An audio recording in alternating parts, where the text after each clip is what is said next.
What up, peoples?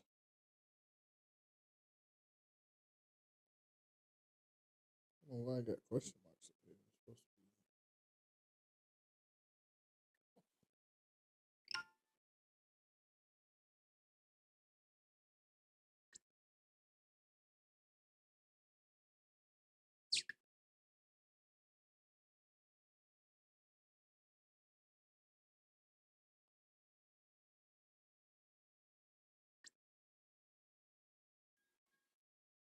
supposed to be. All right.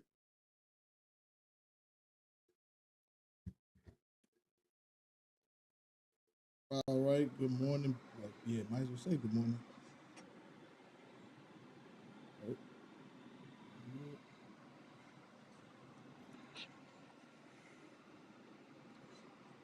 all right, there we go. All right, got you here. What's going on, man? How you doing? What up, dog? Can you hear me? Yeah, I hear you loud and clear. All right, good, good. I'm just sitting here. Let me share the stream to a couple of places, and then we could get started. How's your? Did you bowl tonight? Yeah, I did. Okay, okay. Yeah, we bowled at Delk, but I ain't gonna lie. I was in the game. I knew I one thing, I ain't gonna lie. One thing I did not want a game seven. Not with that team. Yeah, yeah, not with that team. Yeah, I Not ain't with gonna that lie. team. But Jalen Brunson had my Yes, sir, man Mr. Clutch himself. clutch of the year. Had my man on skates at the end of that game. All right, yeah, and I think we are just yep. But yes, all right. For those who don't know who this man is, then that means you've been living under a rock. Cause this man has been the hottest thing. Oh, hit the wrong hydraulics. It has been the hottest thing smoking between you, Greg Black, Tyrone when he's here. It's been an amazing journey to ride. So for those of you who don't know, we got lately Mr. 300 himself, Mr. 899 himself, at a difficult Forest Park 1 and 2, might I add. We gotta add that. What you got? What, five, four 300s this week? Five? Four. Four? Yep, 4 and 5. 4 and 5 days. Yep. It's Thursday. It's Thursday. And my man got four 300s already. He's averaging one a week. That is crazy when you think about it. That is crazy work. So let me first thing let's go. Let's just jump right into the 899. What's the focus like? Like, To be honest, and actually somebody asked me this. I think it was Monday night at Crackers. Uh, where Yancey, you shot he had 300. actually the week before that, somebody had asked me. He had Yancey. He actually had a good night that night. He shot 786. Mhm. Shout out to him. He actually he asked me. He was like, "What is your mindset through Right. like when you're scoring?" And I'm like, man, all I could really for me, all I could say is if you know the look, and you know the game plan, you know what you're doing, you got the right ball in your hand, Mhm. or just it's autopilot, just cruise control. That the words I like to use.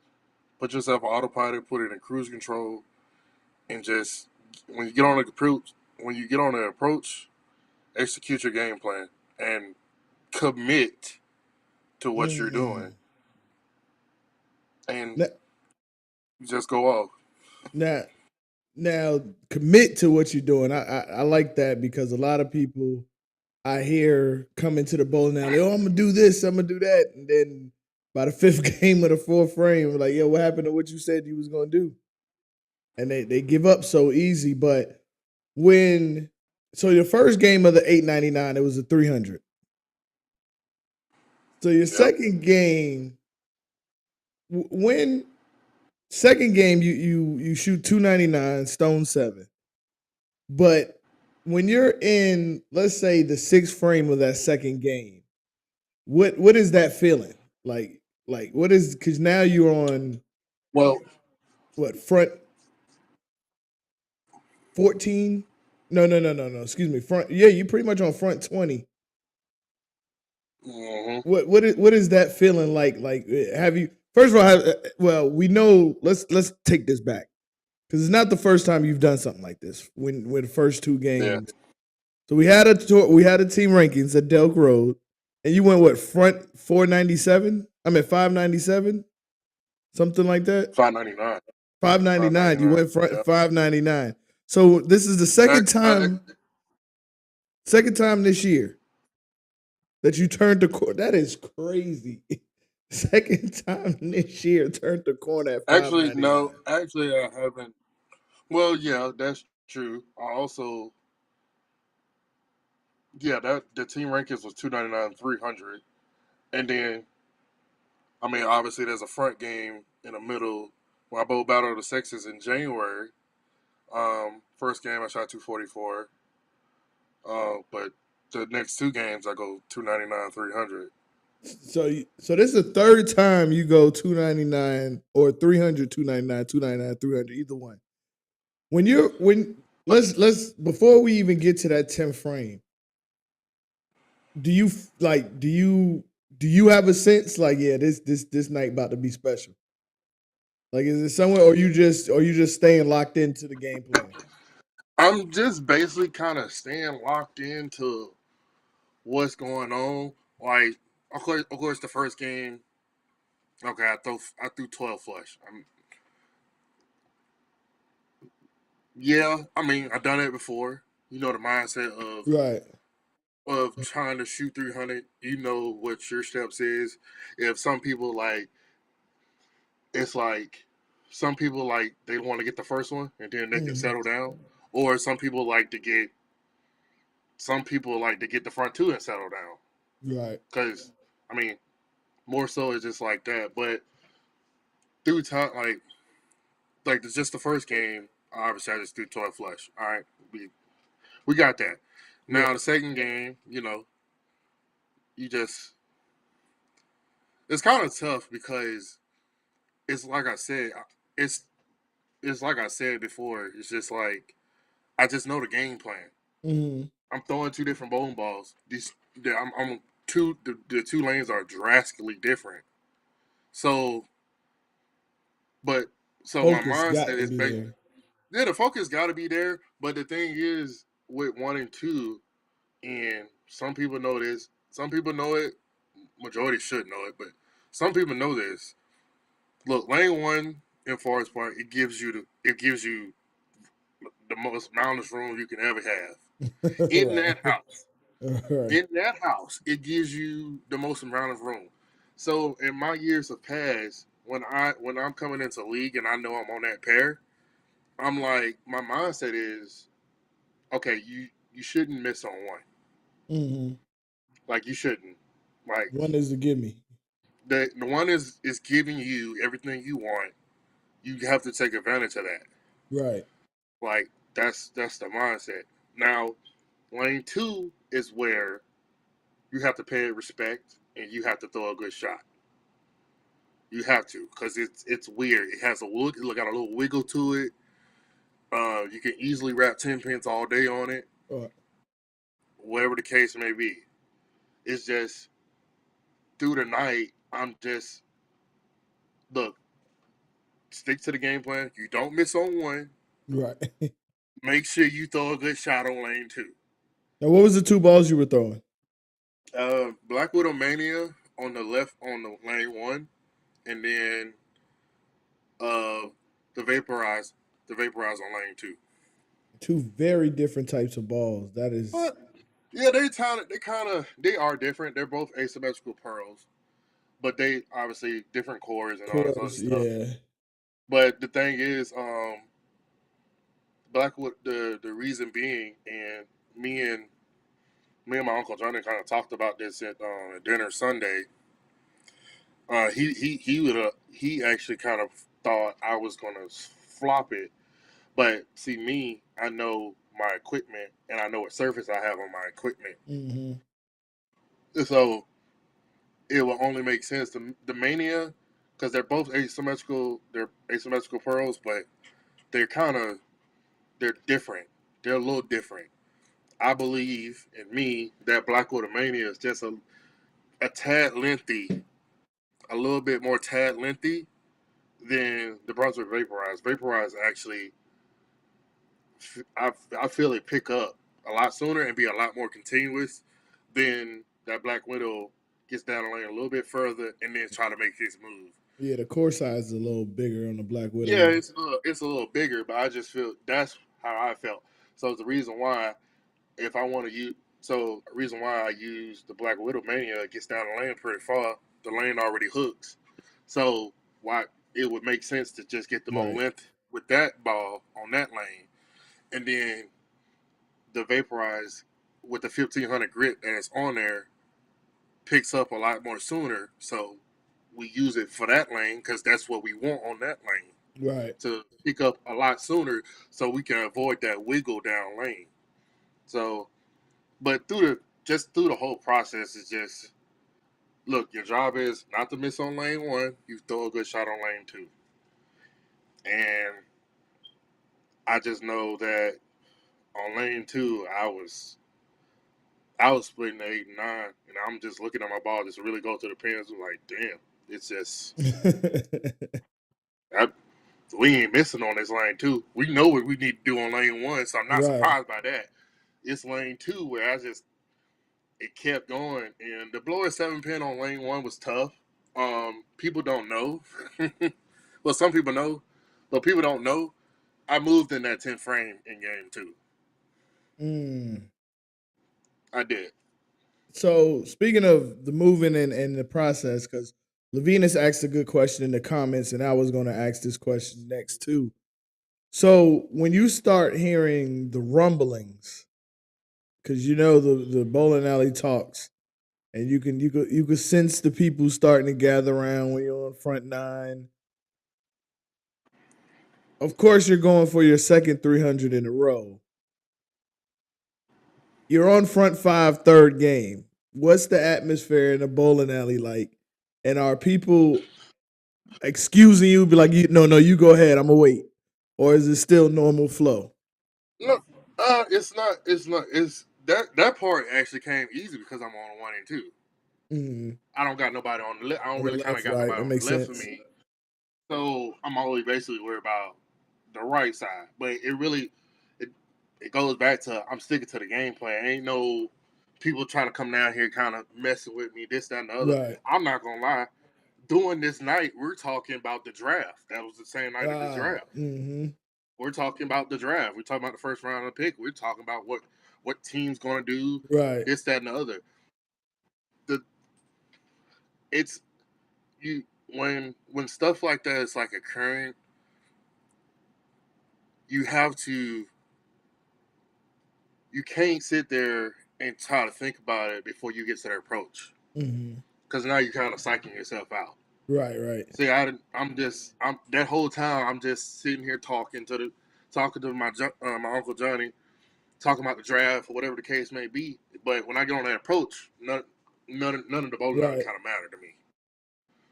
I look to So the right, he going, I'm taking off.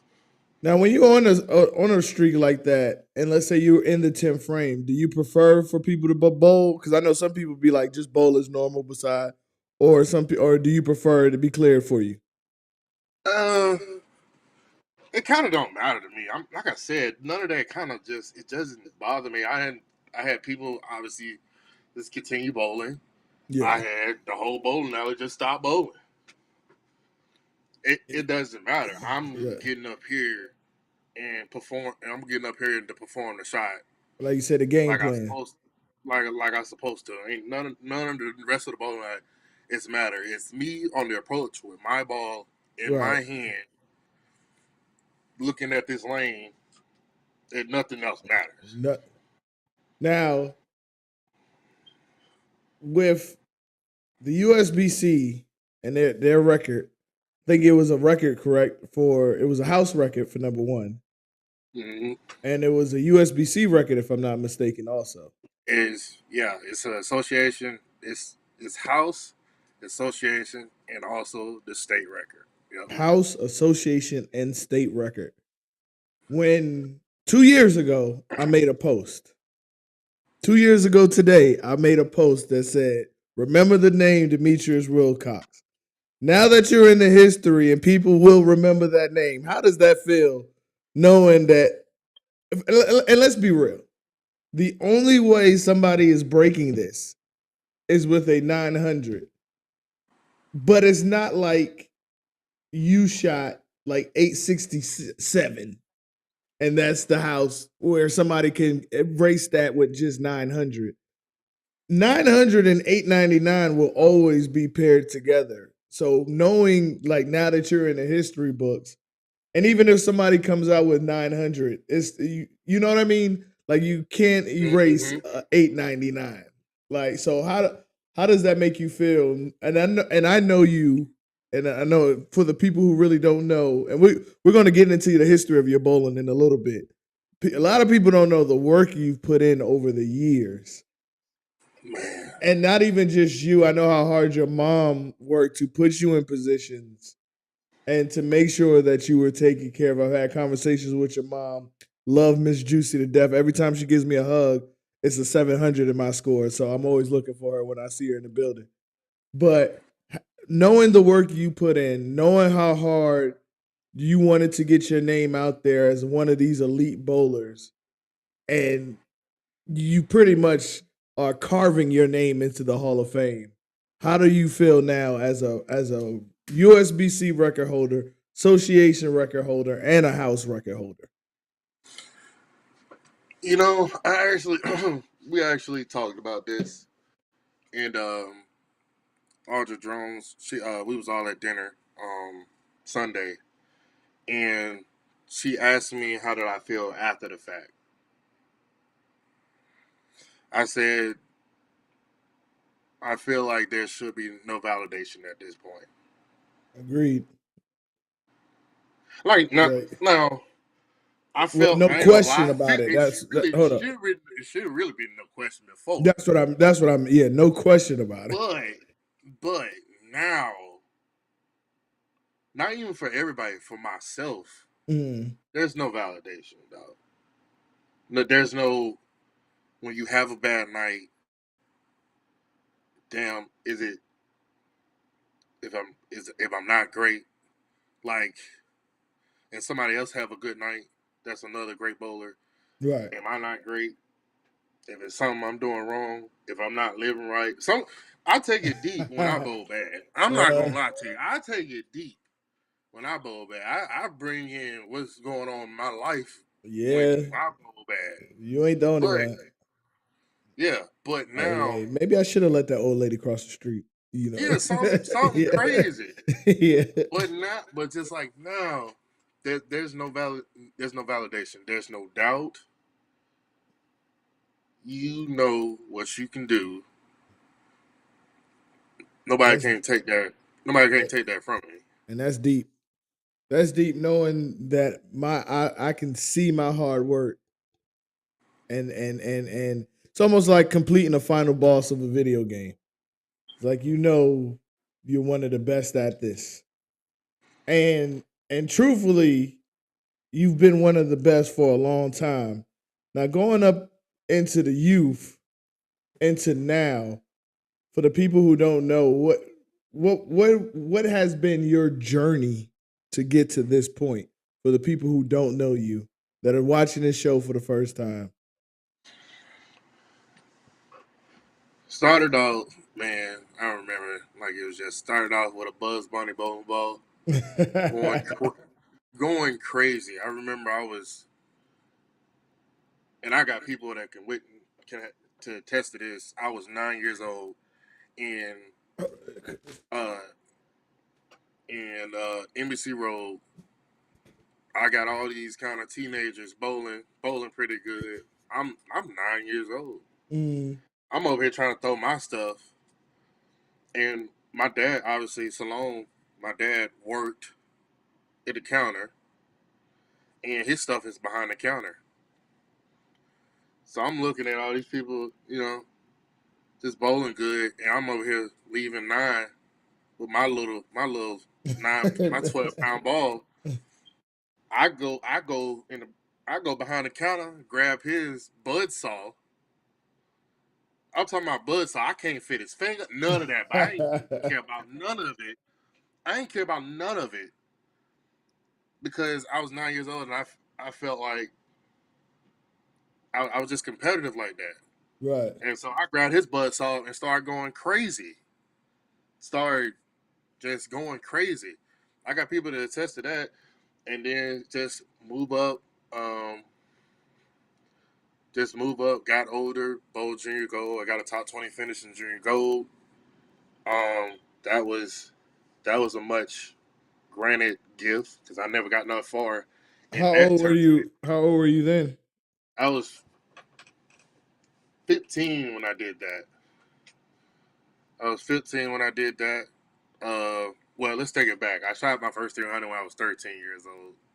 First 300 Um, at 13. 13, yeah, and that was a wild experience too. From that was because that I actually got my first bowling ball that fitted my hand.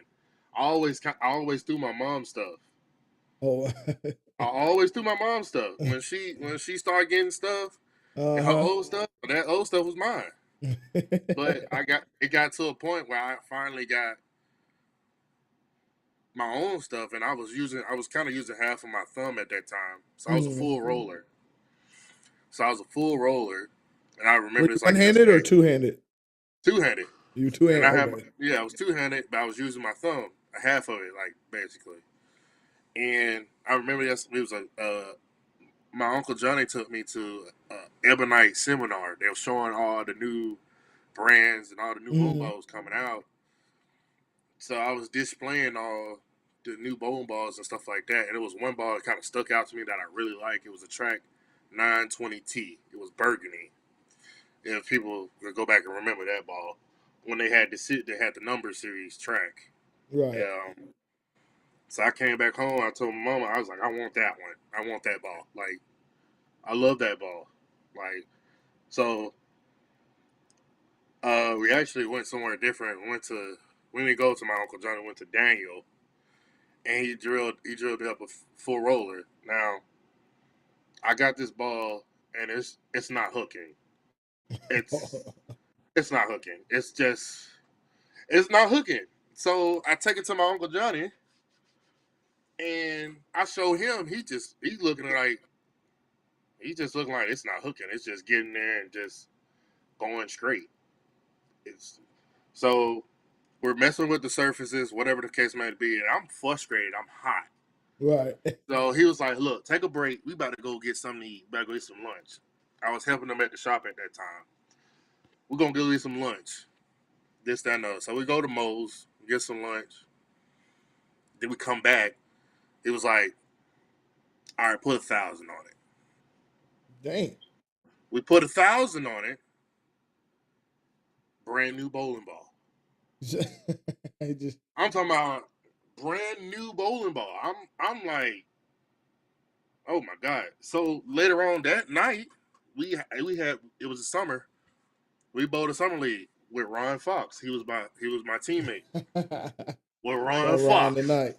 Yeah. Shout So out to you, the Ron. first the very first game, we both go front six. Obviously, I love Ron, but he fries out. I kept going, and it was crazy at that time. That was probably the most nervous I probably ever been. Obviously, because it was the first First 300, one, but yeah. it was first one. But through then, uh, I got the track sent me like 3 bowling balls after that, and then move on to youth bowling. Uh, I got older, got probably junior year in high school. Went to junior gold, finished top 20 in Indiana, and then got out, and then got out of youth and went straight into the adult. And I'm not gonna lie, my first couple years in adult, because that was before I went to the military. I'm not gonna lie, I put up numbers for my first year. I think I got a couple single titles as well. So So, let me ask you, what age was it like? All right, I'm different. Like I'm one of those ones.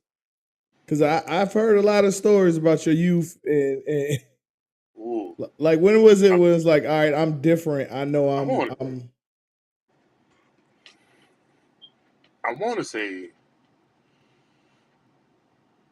I want to say I'm 16. well, Yeah, I think I was so, about so what was that 16. what was that light switch? Like what was it like your first title or Yeah, it's like a yeah first title. Actually, yeah, first title. Um, when in youth they ran these sports shot tournaments. It was a tour, kind of sort of. It was Mhm. a Georgia youth bowler tour, something like that. They use sports shots, so obviously, so it's like a little Georgia PBA youth bowling Right. Right. tour, whatever the case may be. So I win. I remember the first title I won, and I'm just sitting up. I'm sitting up there. I ain't gonna lie.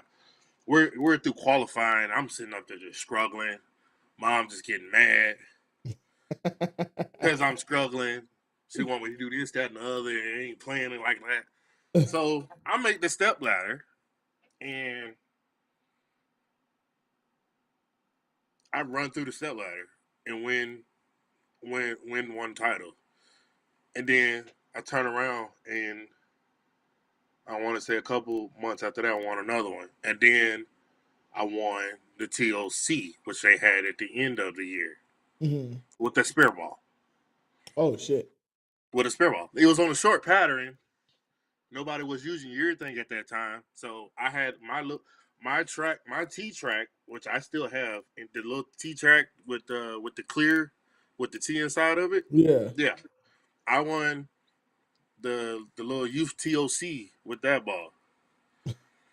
Yeah. So, but I think it started getting crazy once I started to rack up and with 800s and 300s in youth, Dang. where Dang. people started to see the problem. Like, yeah, that's going to be a problem once he gets older. And it definitely was a problem once I made that switch to adult and started putting up numbers like that. So Like, how did you bowl when you was in the military? no, I didn't. I didn't bowl. Had a lot. No, not really, because I was overseas for a year and a half, and then came back. I bowled.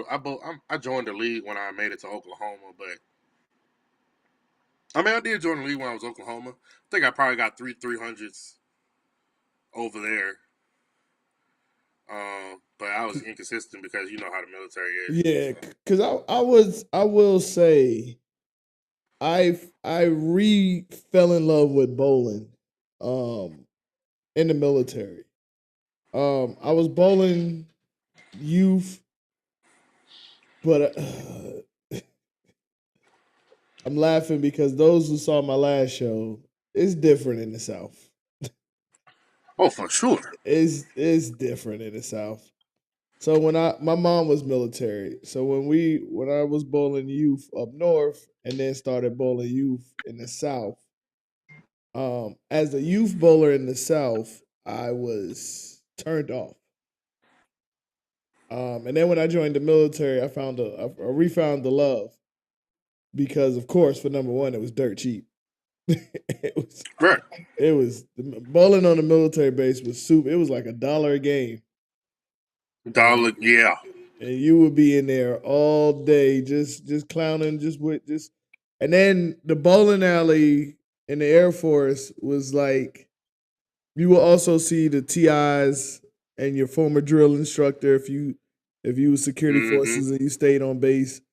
You'll see, so you got to see them in a different light. So the bowling alley was Mm-hmm. kind of like Yeah. the where you could Mm-hmm. see everybody kind of had their hair down. So I re fell in love with bowling in the military. And then when I got out, I went to work. I ain't gonna lie, I turned into a workaholic. Yeah. And but I was still playing basketball. Basketball was still I was still so but bowling was on the back burner. But when I got hurt from playing ball, I was like, all right, I'm gonna be fully committed into bowling. Now I wish I would have been knowing what I know now. So with that, did you play any other sports in school? No, I didn't. You know, I mean, football. so, so was But we bowling didn't. We didn't commit to it. like was it like bowling? Well, you say your mom bowled and your dad, so it was kind of like the family, and then it was just pretty much natural to you. Oh yeah, for sure. I fell in love The once I knew what it was. I think I fell in love when I didn't know what I was doing. All I knew is I was throwing a ball at some pins, and I was trying to bring that home too. Like so my dad would buy the set of pins for me for the bowling mhm. ball, and I will tear up that front part of that refrigerator up, so was and she'll mess around.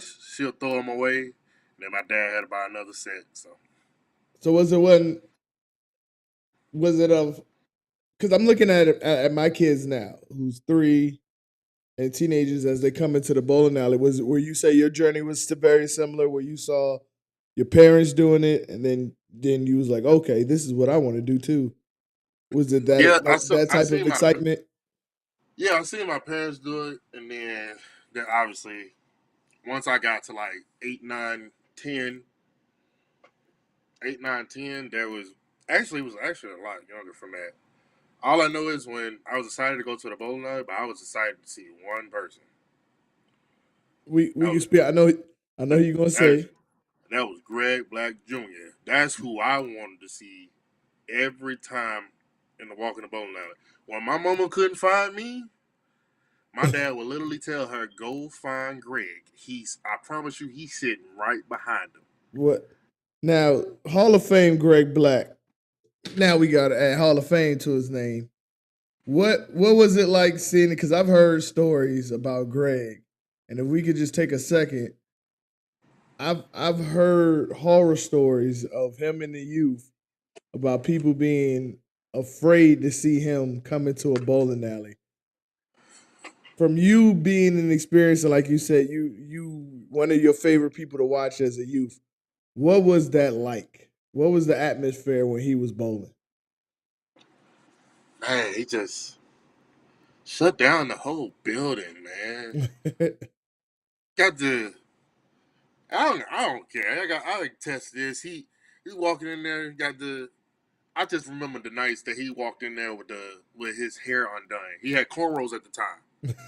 I remember he walked in there with the undone hair, coming at Joker just striking, throwing 300s and 800s. He got that form. He had that form. I'm like, this is amazing. He got the women around him. I'm just like, this is amazing. This is amazing to watch. This is Yeah, just amazing to watch, and I'm just like, I want. That's what I want. Like this is. It was just phenomenal. Every time I see him in the bowling alley, it's just phenomenal to watch him. It doesn't matter about anything else.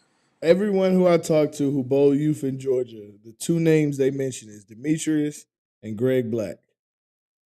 Like y'all two had them. Well, let me ask you it like this: how does it feel knowing when you walk into a bowling alley, one or two things happen? Number one, you're putting fear in people's heart, and number two, you're stepping up people's game because they know they have to bowl against you. Do you feel like when you walk into a bowling alley, all right, I'm being hunted, or do you feel as if, all right, y'all got to catch me because I'm going? I can say now. I'm not gonna lie. I'm pretty sure some people gonna attest to this because they keep saying it's my house, but it's not my house. I just bowl in there. But I just know one thing. If it's just like some random bowling alley, it's just like obviously now it's just like that's how y'all feel. But I'm to be honest with you, I'm not worried. But just let you know, I'm always gonna be I'm always gonna be there. Either Yeah. you have to beat me or you gotta come see me to beat me. But more times than not, when something going on in Forest Park, I ain't gonna lie. I tell people if I'm in the building, you fighting for second. So Right. Now, I, now with that, with like, so do you feel like it is an advantage to you or a disadvantage knowing that all right, everybody's coming for my head, no matter where I bowl at? Or is it like, hey, y'all, like you just said, hey, y'all fighting for second place because I ain't worried about y'all. Y'all not catching me. um, for sure. I mean, I'm at the same. Like I said, I know what I can do, and then if that boy got the look, you know what he can. I know what I can Mhm. do when I have the look. It could be some damage real quick. Like, Now, with everything that you have accomplished in this sport, what are some of the things you're looking to accomplish? well, one. What is on your bucket list? Well, I do want to win the Rodman. That would be nice to add on. I want to win the Rodman. That would be nice to add on. Um, Damn, that's a good question. You know what? AJ did this before. I want to lead. I want to. I want to lead. I don't know. Maybe the state. Maybe probably the state. I want to probably lead the state in average or something Well, crazy like that. Like I that's want to do crazy that you something. haven't done that. Like you, well, shoot, Jake Washington probably got that sold up this year Yeah, yeah, he got that sold up for for sure. what I hear. But last year you did accomplish that with the UBA. I think you had the Yeah, and I highest didn't in it. even know that. You had the highest It, in the district. I think you were top three in the Southern Conference, which is crazy. That's when they really started knowing who you were. And so okay, so the people that are watching, the new people to the UBA who be asking and be trying to figure out why we be trying to get them down here. Before we had this division, we used to always bowl North Carolina teams and South Carolina teams. We used to travel. I believe that the UBA down there in the South, who didn't know too much about you, I believe that it did help definitely for them to know what type of bowlers we have in Georgia when we started going down there a little bit more. Because a lot of people didn't know the type of calibers of bowlers we had until they met you. I remember when we was in Anchor and we played Complete Anarchy that time, and they were talking loud up until you started bowling. and and I always say that lane breakdown on Trey's pair that cost us, but the way you were silencing them, like, because they was loud as hell in the beginning. So a lot of the times when we be trying to get North Carolina to come down here, it's to put the spotlight on the bowlers. And Demetrius, you could say, of course, DSL was already doing this, but a lot of people didn't know a lot outside of DSL until they met Demetrius. And Demetrius definitely put Georgia on the map the last couple of years in the UBA because people, and I'm gonna even say the outsiders, because people didn't know who was on their team. They just knew my loud mouth, and they knew I didn't bowl like that.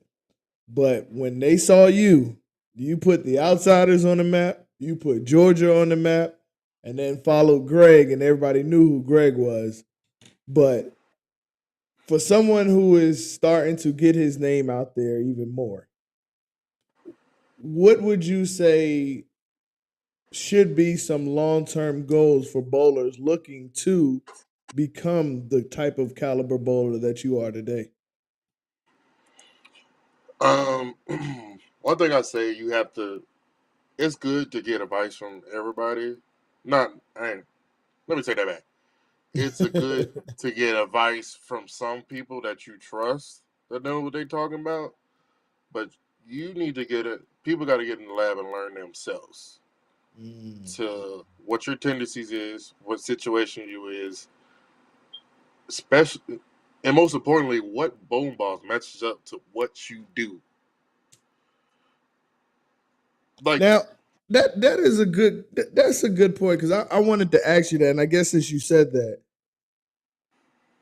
with you being what would you call yourself, speed dominant,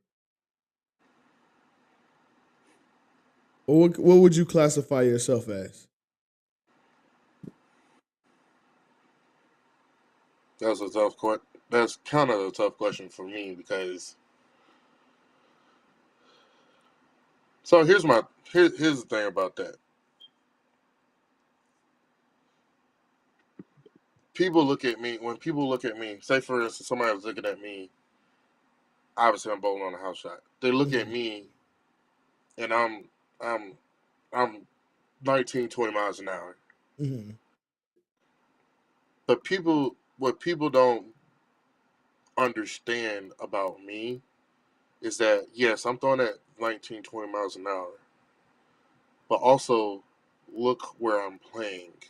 Right. My rev rate, and I'm pretty sure some people is gonna disagree with me. My rev rate is about a good 575 and up. So you're probably, let me see, with that rev rate. Let me, and then you say you're throwing, what would you say, 19 to 20? 19 is, I want to say 18, 19 because if I'm throwing a Okay. 19, 20, I'm piping that thing up 10. But if I'm like second, third arrow, I'm probably like 18, 19. Okay. So let me hold on. Where my notes at? I'm trying to. Okay. So you would be we. I don't know where my notes went, but I used to have a sheet on it. They used to tell me which one with that rev rate, but now I cannot find it. I don't know where. Okay, so you would say you were probably even more balanced than. Yes, I'm. I am. I'm balanced for sure. So It, okay, so the question I was going to ask leading into your okay, here it is. So 18, yeah, you'll be rev dominant. So with that being said, with what you well, what you said with knowing your equipment, knowing where it matches up against to you, what is the best way that you do that far as your game? Do you look at the core size? Do you look at knowing which cover based off of the the type of company it is? so with me, me and Johnny actually talked about this tonight. So with me, I didn't do. I do every brand before. Obviously, when I first came to adult, I was just throwing all Storm stuff. That's all I wanted to do. But I Mm-hmm. learned with Storm stuff, and don't get me wrong, Storm stuff is really amazing. But I started to figure out this net as in with Storm stuff out of the box, it's amazing. But once that kind of wears down, that shape doesn't mean nothing. And there's people that's out there who don't like Storm stuff out of the box and have to get games on for it to tear them down, and then they love it. They Mm-hmm. can get that longevity like that. I couldn't get longevity like that because and then because I got to keep buying it and getting that same shape. Right. And then I got into the Brunswick stuff like now. Like right now, I'm just basically throwing the Brunswick stuff and the motive stuff. That's basically it. Um, reason being is because it's reason being is because the houses we bowl in. Like Yeah. Far like Forest Park has volume. Forest Park has volume. when we was at Stone Mountain that had volume. Douglas, Conyers has volume. Lilburn has volume. Noonan has volume. So when it comes to shots that kind of have volume in the front, because the main thing is, and I tell people why they try to figure out why I'm like how I'm getting this ball to go so fast and still make the corner. Right. Y'all keep forgetting I got like 575 plus on that thing, right? It's just not fast off my hand with nothing on it. Right. Or behind it. Right. But yeah, just it's 575 on it as well. But I'm more so aiming towards like I have to match up what the houses does. Like for it, like obviously I shot the 899 with the two Brunswick balls, the hammer and the Brunswick. Monday I shot 300 with another Brunswick ball, the Ethos Hybrid. Mm. But we get to Tuesday in Douglasville. We all know Douglasville hooks a ton. Yes, it does. Hooks a ton. And with my struggles in that house, the Brunswick stuff just it's too strong. And what I mean by too strong is that it's not it's where it's when I say too strong for me is that my ball either is hooking or not hooking. Burning up, Like not hooking. it's burning up or it's still saving its energy and still going left and going high. I shot 300 with a Jackal Onyx Tuesday. Love that ball. And somebody asked me, why did you decide to throw that ball tonight? Well, the thing is, the reason why I'm throwing these two brands, if I have volume, if I get a great amount of volume, I can throw my Brunswick stuff and match up very well. Mm. If I know there is a house shot that doesn't have a lot of volume, but also has carry down, like Douglasville and Austell, I throw the motive stuff. The motive stuff with the carry down and the less volume, the motive stuff retains its energy a lot more for me. Mm-hmm. I threw that Jackal all 3 games and still was able to get it to finish. Like that's the strongest bowling ball in their line. Yep. That's why I And short pin mine. Yeah. I'm throwing it on 19 mils in Douglasville. Well, why? Because I need the ball to pick up. I need my ball to beat that carry down that's in the track. But also when I throw it right, I don't need it to over jump on me. I need it to be smooth. And then also where the core comes in, being asymmetrical, I need it to finish. Right. So let me ask you. So you talking to a new bowler, or let's not even say new bowler, experienced bowler, and they're trying to figure out how can they tell what ball matches up with their game. What are some of the things that you do, or what are some of the things that you look at a ball? Is it the numbers wise, or are you watching the way people shape that already thrown the ball? I'm more so I'm more so watching. It's definitely shapes, definitely numbers. It's definitely numbers. Like symmetrical, I can't. As far as depth on symmetrical bowling balls, I'm not going lower than 48, maybe. Yeah, So you yeah, I'm not like going low. so you're similar to me. You like balls with bigger cores.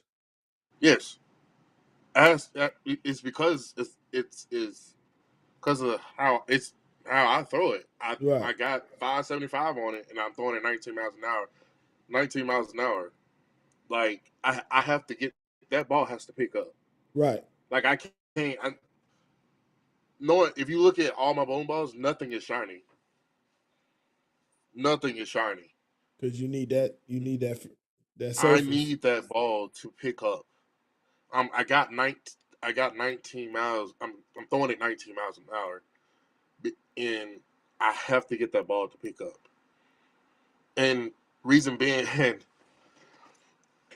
I can sometimes I can't low key kind of stand this a little bit, but it was just like, oh, if it only works if you like move, like if you slow down. You're not throwing nothing slow. around second arrow Yeah. or Especially first or second and third. Like you're not throwing nothing yeah. slow, Especially as you get especially later in the game.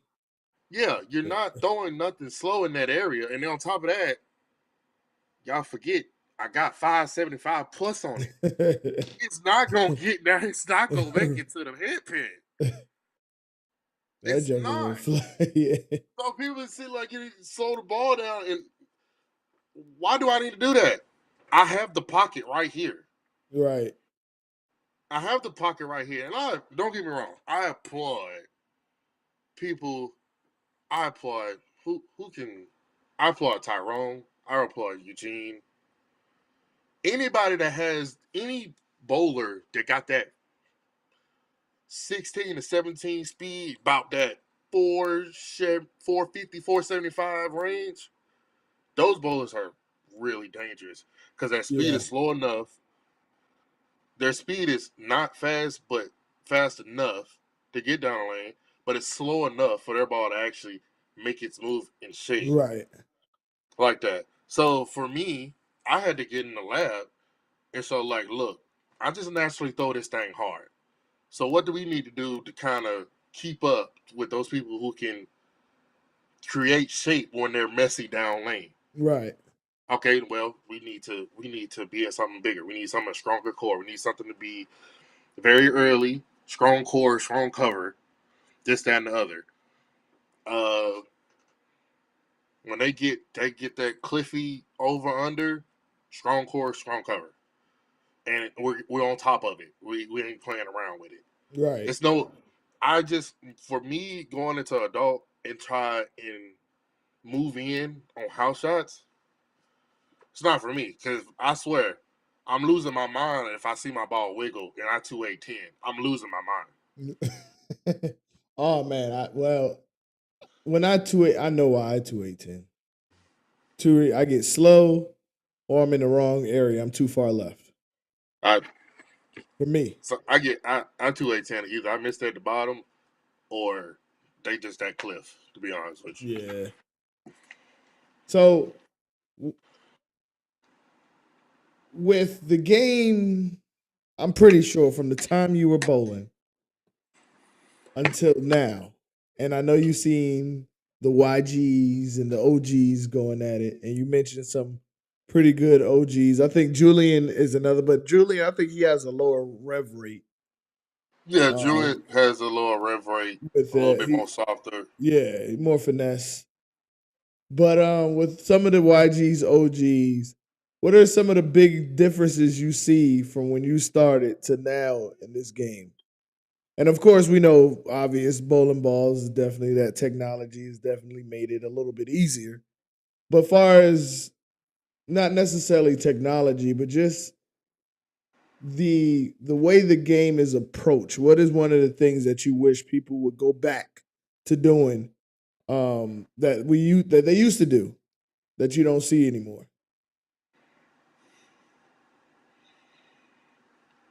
That's kind of tough because Cause I'm looking at things is like I forgot who said it, but somebody made a good point. Was like if you've been doing this a while, like for example, you've been doing this since you was 8 9 years old. It's hard to call you a youngin in this game. You know yeah, oh yeah, you've been doing oh it a while.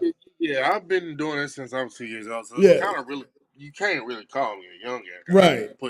I didn't put So some with work in. these actual youngins that's new to the sport versus from how you was brought up, what are some of the things you wish would come back? Like whether it be the old generations put their arms around these folks more, or people just shut up and bowl each other. Because back in the day, we used to just bowl. You call Yeah. somebody out. So back in the day, we actually talked about this Sunday too. Like back in the day, you had all these greats, right? You have all these greats, and they'll bust your head in, like, but just bust your head in. But you still got that. you still got that willingness to compete. So what that do? You make you go practice, go Right. make you work on your game, because even though they great, you still can improve yourself to stick with them. You know what I'm saying? You still Right. people still they everybody back in the day had the willingness to compete. It don't matter who it was. Right. Right. Everybody still had the willingness to complete. If I get my head buzzed by one of the greats, it just is what it is. I just Mm-hmm. got to get in the lab and I got to get better. But just the willingness to compete, I think that's that's what we need to bring the Oh willingness, my gosh, I the love that. straight to just willingness just to compete. Doesn't matter about. And then I'm not talking about, first of all, when I say willingness to compete, I'm not talking about just bowl league get somebody. No, Right. go tournaments. The Mm-hmm. ramen. I have so much respect for the ramen. I love the ramen. I love the ramen so much. You want to know why? Well, I'm about to use this analogy right here. because I know that's Tyrone. One of his big things is the Rodman too. You, I'm I ain't gonna lie. I think I'm a shark. We could just put that out. I'm a shark. I'm a great white shark. I'm a great white shark in the ocean. I don't think there's no arguments there. And then you around other sharks, and new guy comes around. He a, what? I don't know, a bass fish, maybe a hammerhead shark. I'll give him a hammerhead shark. Something Right. a little light. A tiger shark, maybe. Right. Something light. You think you can score good in league? That's cool if you can. That's cool. Mm. But you really want to know what about yourself? Go to the ramen. Go to an ocean full of straight sharks and see can you make it out. Hmm. That's why I love the ramen. I don't all that other politics. No, that tournament right there shows what you are really about. If you think you're a shark, you can hang. If you can't hang, don't Now come let me back. Don't come back in here now, talking mess. now let me ask you this about the ramen because, like I said, this year was my first year ramen. Is that with any ramen, or is it just pretty much like the South, or because And I it, know there's multiple ramens it's multiple ramens. I would definitely say any ramens, but the South most for definitely because sure. I think Yeah, we're just the deepest. We're just the deepest out of all of them. right, makes sense. This just makes sense. All the other stuff just doesn't matter. It doesn't. The whole tournament, obviously, I don't. To be honest with you, I don't know what y'all voted on this year, but I promise you, the previous years they would have played a lot more tougher. So I'll Yeah, put I that out there. I don't think the shot was difficult. I It don't know played what like y'all a voted regular. on. I ain't gonna lie, it played like a regular house shot. Like it was It was nothing. regular house shot, but I'm saying Yeah, it was. what they used last year before Mhm. that.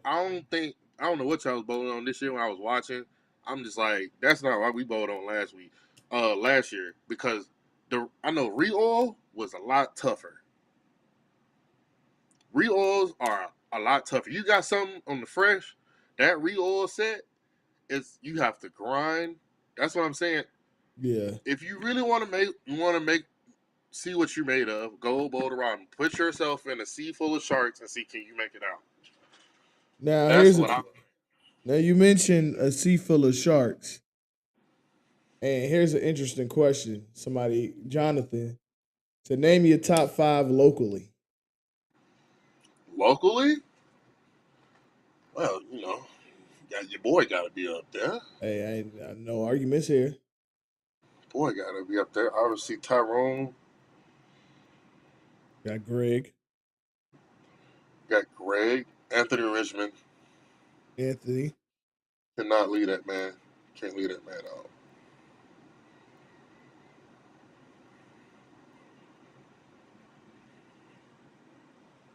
Tyrone, Greg, me, and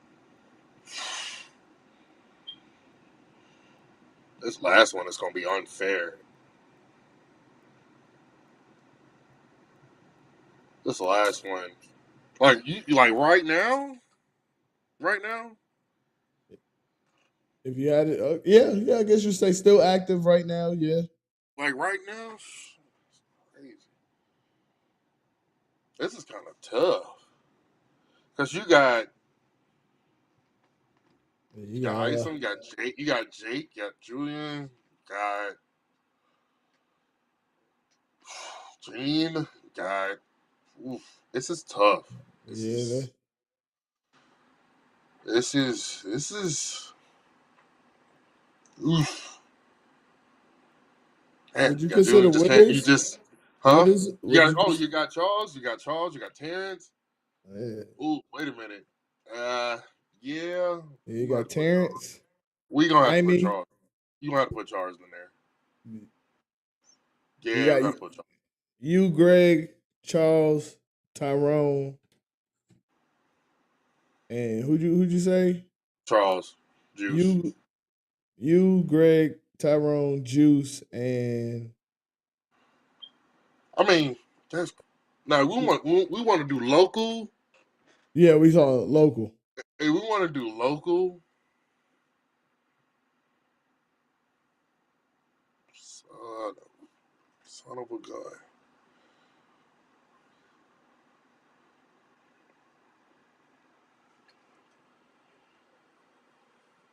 Son of a gun. This is tough. Yeah, because a five. Because let me see. Yeah, I'm with you. My five would probably be. Well, no, I don't know if it would be that tough for me because it's yeah. You said Richmond. That's what you said.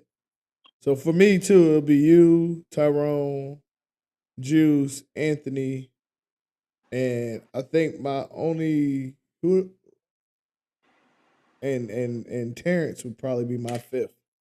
Terrence is a good pick. Yeah. Terrence is a really good pick. Oh, we lost him. We gonna get him right back. Hold on. Let me see if he. Oh, there. Hold up. We got him back. All right, we lost you for a second. All right. Yep. All right, back to business. Damn, this is tough. Now I'm gonna give Man, you a. I'm what gonna the give you. chat saying? Help me out. What the chat saying? Help me Yeah, out. no. You said your five. You said you, Tyrone, Black, Richmond, and Juice. Yeah, I mean, look, It's tough. obviously we name names.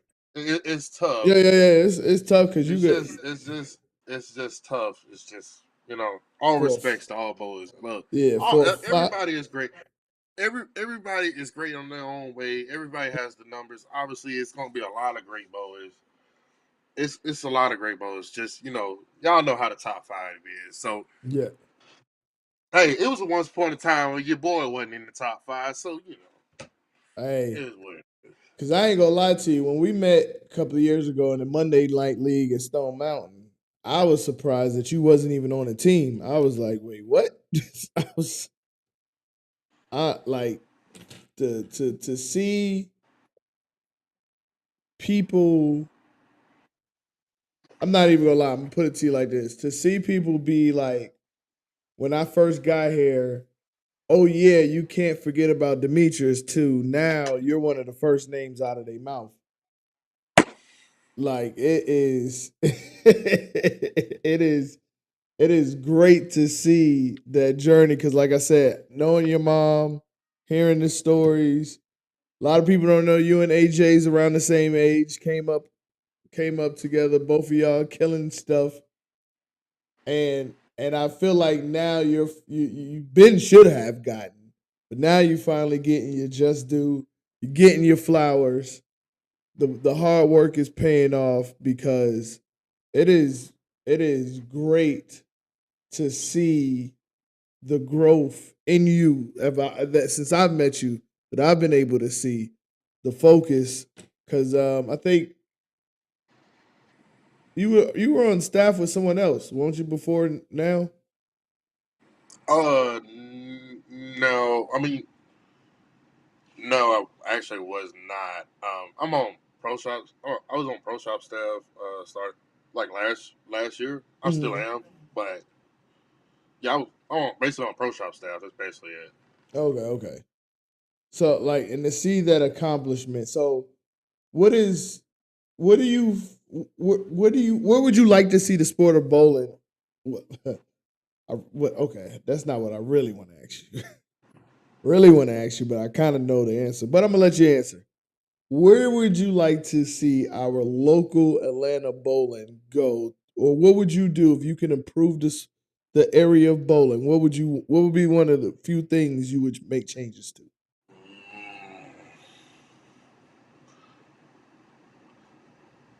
locally first, and then we'll do as a whole. Locally, first thing first, locally.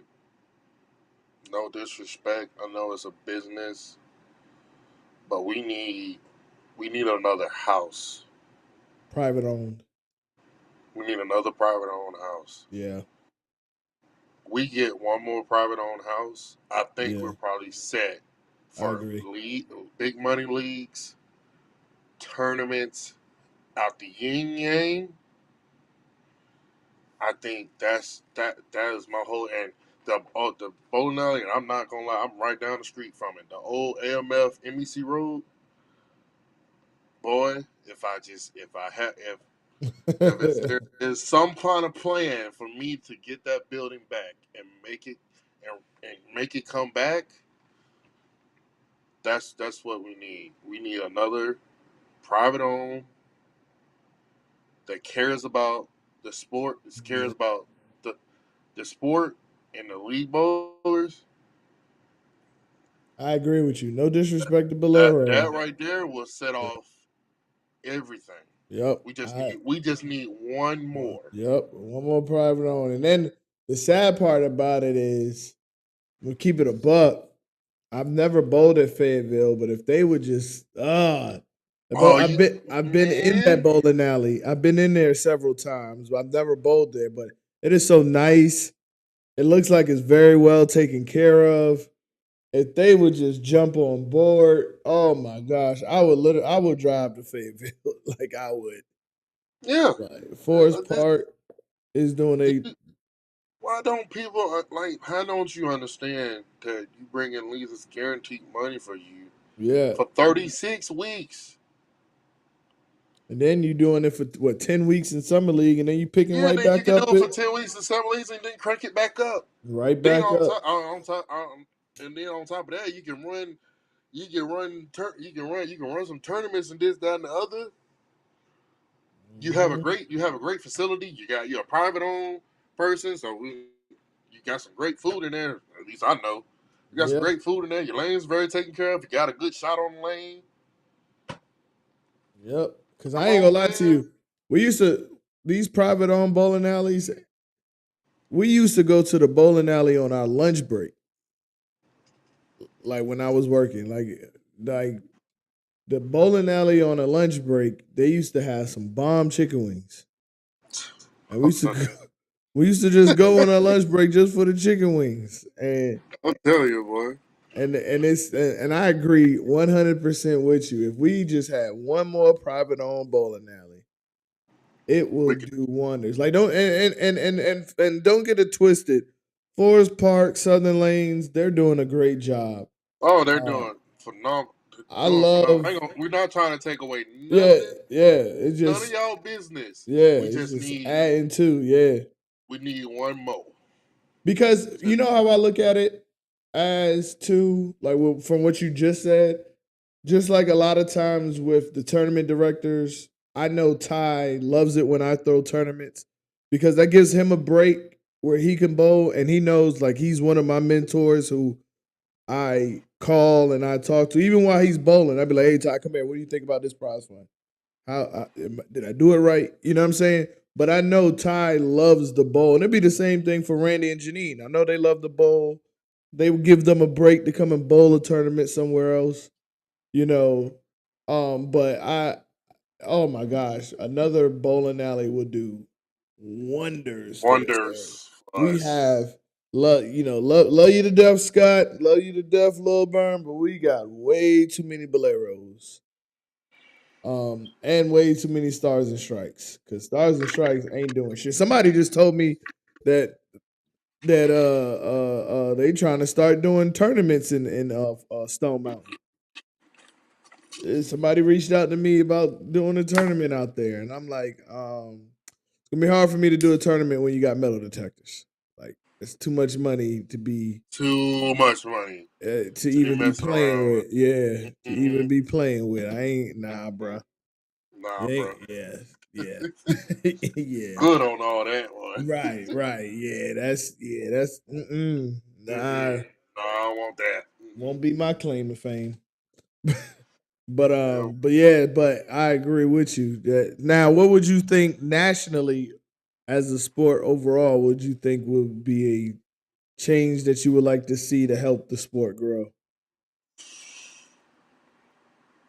Why you thinking? I know for me, and I haven't put this out yet. I know I put out that I wanted to run for to be the USBC president by 2030. One thing I would love to see in this area, which we have up north, I would love to see bowling back in high school, making it a regular sport. Um, Yeah, but it's because kind of tough. the reason why it's not tough in this area is because we have so many bowling alleys. Yeah. Like up north, we don't have as many bowling alleys this close. And just think about it with Lilburn, you have Berkmar, you got Parkview, you got Yeah. Yeah.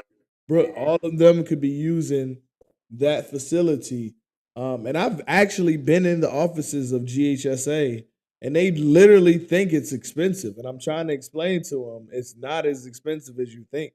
Because if you have the parents buying, like, if you play basketball, you already got to pay for the jersey and the shoes. It's pretty much the same amount you're gonna be paying for them shoes and the bowling And ball. bowling ball, yeah, basically.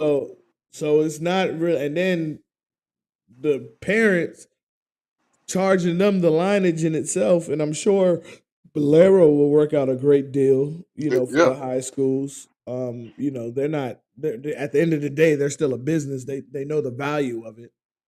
But but just think about the average kid, especially the at youth kid who don't play basketball, don't play baseball, and I don't think people realize how much money you can make in bowling when we were in high school. Because granted, my dad did do tournaments, but I was in an arcade. I wasn't paying attention to him. You know what I mean? Like I wasn't paying attention to his In the money. game, you trying Yeah, to. like we was playing pool. We was like I wasn't paying attention to how much money he was pocketing. Like, hey, did you win? He said I came in third. Oh, yay, cool. He ain't say I came in third and won $600. He left that part out, but but if kids in high school knew that there was another option, I'm not as athletic, but I can throw underhand. I think Hmm. bowling, the sport of bowling, will be a lot further. Like you won't just see weirdly shaped white boys playing all the time. you, you can see a mixture of everybody. And then the thing too about it is what I love about bowling, and I think nobody really talks about as much, and being in the military and bowling with veterans, your body shape doesn't matter. You could be in a wheelchair and play this sport. You could be on crutches and play this sport. You play sport, yeah. You could be any type of. You could be 600 pounds and play this sport. You could be 80 pounds and play this sport. It does not matter what your body type is to be successful in this sport, and I think that's where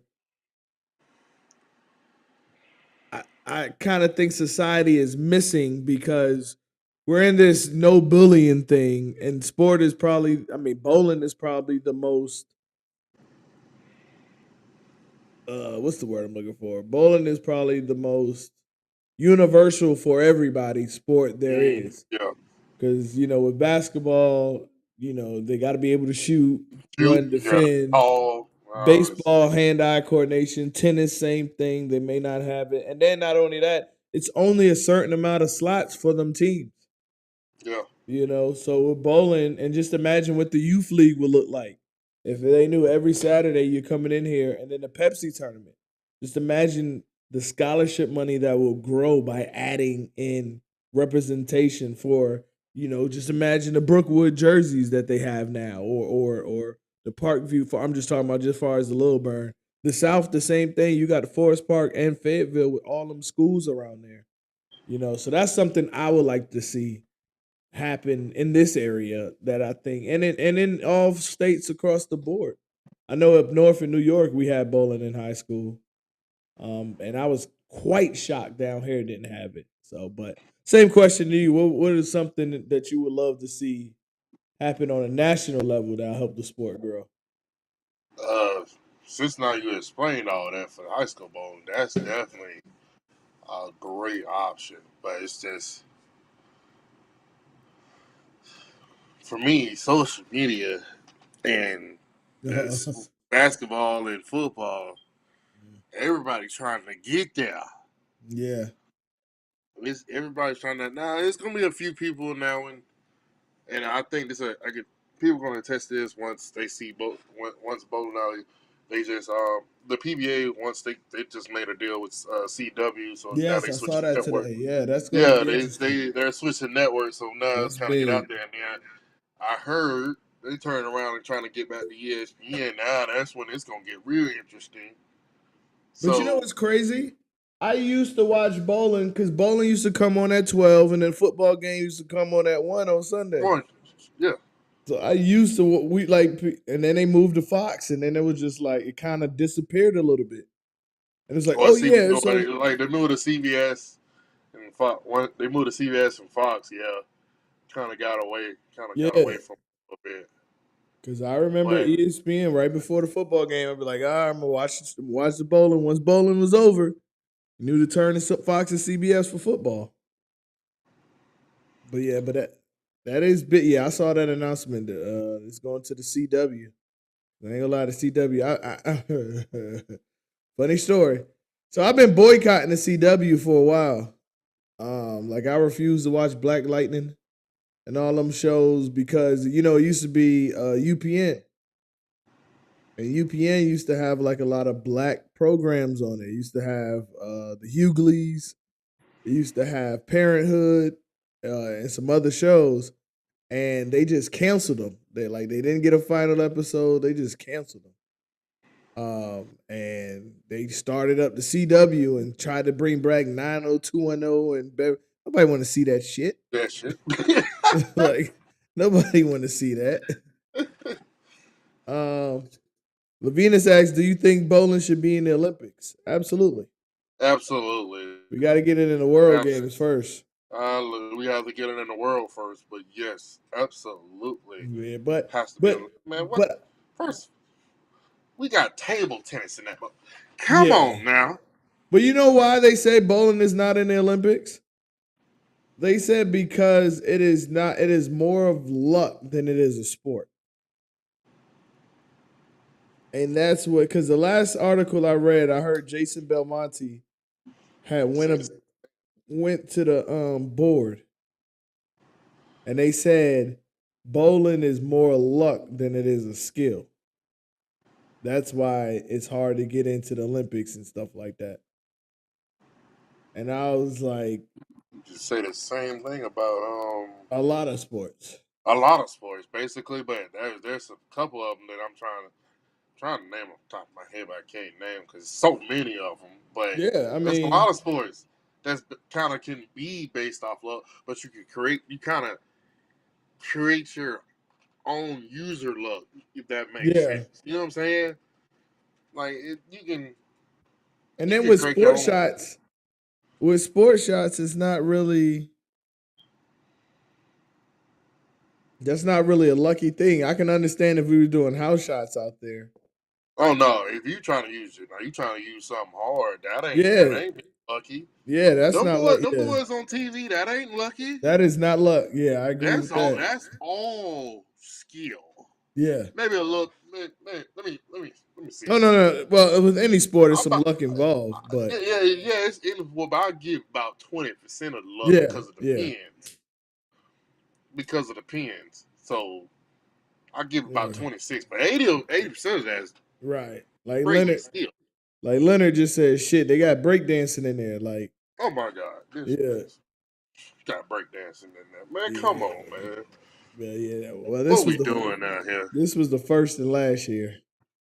I heard they removed it, but Like, yeah, come I would on. love to see bowling back into the Olympics because it was, I believe, at one point, wasn't it? I mean, we got the Weber Cup, but they ain't doing Well, much. yeah, that. And That then ain't. I'll be wondering because there's a lot of people that I know that be taking part in the USA trials and stuff. Where do they be doing? Is that the Weber Cup? Why isn't that advertised and You talk shared about more? like the UBA? No, not the UBA. Like how them boys be traveling to Malaysia and all them bowling against some teams like Team USA. Yeah, That's like what you what? talking about? Yeah, like why don't they advertise or show that more on TV? Like I always wondered that. It be because they don't kind of classify as a show. That'd be different sponsor and all this other stuff. They just be traveling to tournaments and competing against all the rest of the worlds and stuff like that. But I don't know. I'm not sure why they can't get that on TV though. Yeah, like That's that, like maybe because they can't get to. I mean, because that's a they grind too that they even have to make that team. yeah, they have to make that team too, but also to travel to different states to go different countries to go compete as a team. Like that's another thing. But I just think there's no kind of like you can't get a TV deal if you like you're going outside the country Yeah, that'd be yeah. unless you're obviously if you're not no famous sport like basketball, football. Right, You right. know. But yeah, we But have to. I don't know. It's just a lot of things with TV deals and all this other stuff. But first thing first, we just got to get the sport of bowling in the world, and it's there. I just think people are just afraid because how much it costs to kind of be great in this sport. Mm, mm. That's another thing. How I much tell time people, you have to? Yeah. you how much time you got to put in, but definitely in them pockets. You got to put some pockets in this, bro. Yeah. You got to put some pockets. You talking to a guy that got probably like what 18 bone balls sitting in the back of this truck right now. Yeah. Yeah, Yeah, gotta you put some gotta. Yeah, you time. gotta. Yeah, bowling is one of those sports you gotta invest in yourself a little bit more than other sports. Because basketball, you just need a good pair of shoes. Good pair of shoes. Baseball. Now I will say baseball. Them bats get pricey, but you don't need two or three bats. Nah. One bat is really all you're using. Maybe two. Depending if if you're playing different associations. Mm-hmm. Soccer, you just football. You just need some Mm-hmm. good cleats. Just need some cleats. You're Yeah, up out of there. yeah. Bowling ball, yeah, that's a self investment. Yeah, that's some self investment. Yeah, You gotta make the right investment too. yes. Because I ran into Kamani. Kamani came to the shop yesterday, and I opened my trunk, and he was like, "Yo, how many balls you got?" I was like, "Man, I stopped counting." I was just like, 'cause I got bowling balls in here on the floor. I got bowling balls on top of my counter. I got bowling balls in boxes over there. I don't even know what's even in them. And then I got a couple of foam bowling balls for my kids around here. But yeah, like you said, yeah, that's an investment. Yeah, that is a investment right there, boy. Yeah, baseball is coming back, but baseball always been in the World Games. And before they can go to the Olympics, they got to go to the World Games. Yeah, Mm. that's definitely what they got to do. Here's a good question. Terry Wilson asks, "What's more important, practice or your equipment?"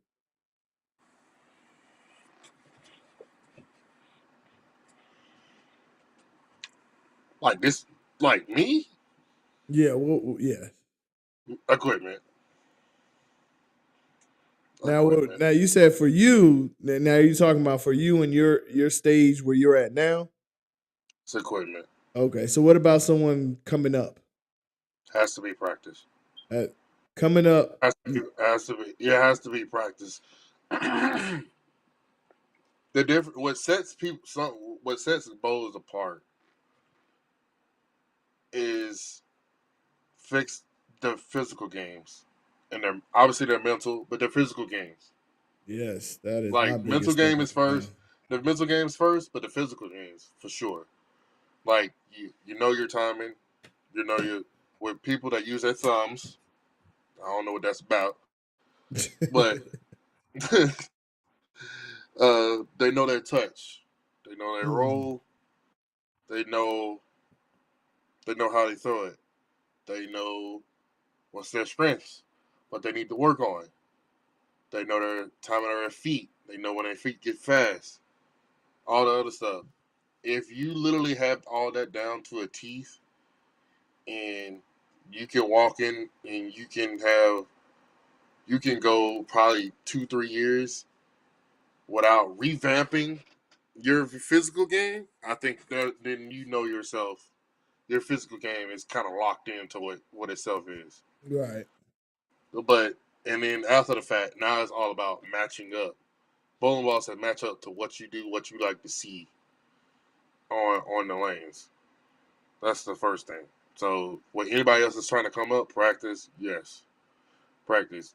Now I ain't gonna lie to you, your boy right here don't practice. Well, pause. Yep. Pause for a second.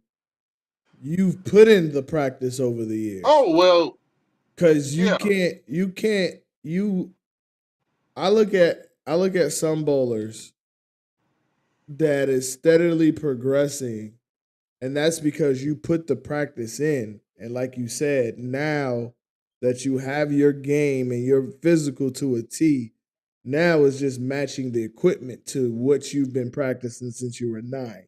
yeah, yeah, Now when yeah. you look Nah, at like when you look at someone like me right, who's been in and out, I have to practice because my right. timing today wasn't the same as I'm timing my I mean, timing yesterday, and today, it's always damn. changing.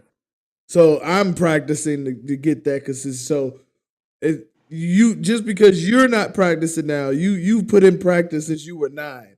Yeah, So yeah. so you can't. So people can't just come up here. Now the reason why I say that because it'd be some people. Well, Demetrius don't practice. Well, nigga, you ain't been bowling since you was 9. Like you know what I'm saying. No, I'm So about to yeah, say, yeah, because somebody, some people was like you doing all this and you don't even practice. right, I mean, technically, you bowl league. right, That's I ain't gonna lie, that's an expensive ass practice. But I'm just saying that's consider that's considered a little bit of practice. right. So Yeah. Because also like it'd be funny because I ain't gonna say which bowler said this. So when we was coming up, it was a group of us that started bowling in Atlanta together. So one of them was like, I started learning surface. I was one of the first ones out of us to learn surface. So I'm teaching them surface, and then they was like, yo, you got to get your ball de-oiled, you got to get it cleaned every month. So I started doing this, and I started seeing the thing. So there was this one guy, I was like, yo, you got to clean your stuff. Like, when the last time you cleaned your equipment? Oh man, Billy Rody don't clean his equipment. I ain't cleaning mine. I'm like, first of all, Billy Rody get free balls, pause, free bowling balls because I think he at the time he was on 900 Global, and I was like, you don't get bowling balls like Billy Rody get bowling balls. He's yeah, probably getting new bowling balls every other month or every month. Like you're not getting that. you're not getting that. So it's just yeah, he getting a fresh cover every time something comes Right. out. So he really kind of don't need to Yeah. So kind of do some maintenance on his old stuff because he r- getting new stuff. right. So what? It's People just uh, I like he can afford not to clean his stuff like because he me, probably not staying in those things long. right? But yeah, so a lot of people be hearing, and I think you said it earlier, is find somebody who knows your game and stick with them because a lot of times people be taking advice from people that you're not even on their level or put in the time that they put in. That's why I get tired of people regurgitating information because I'm pretty sure you've spent weeks, months in the bowling alley every single day practicing to get to where you're at now. Hmm. And unfortunately, a lot of the times the people that come into the game late, they got kids, family, they can't put in the time. But what is one of the things that you remember that you when you were in the practice mode, what was one of the things that you knew that you had to practice every practice? Like what was your practice routine? My practice routine, definitely.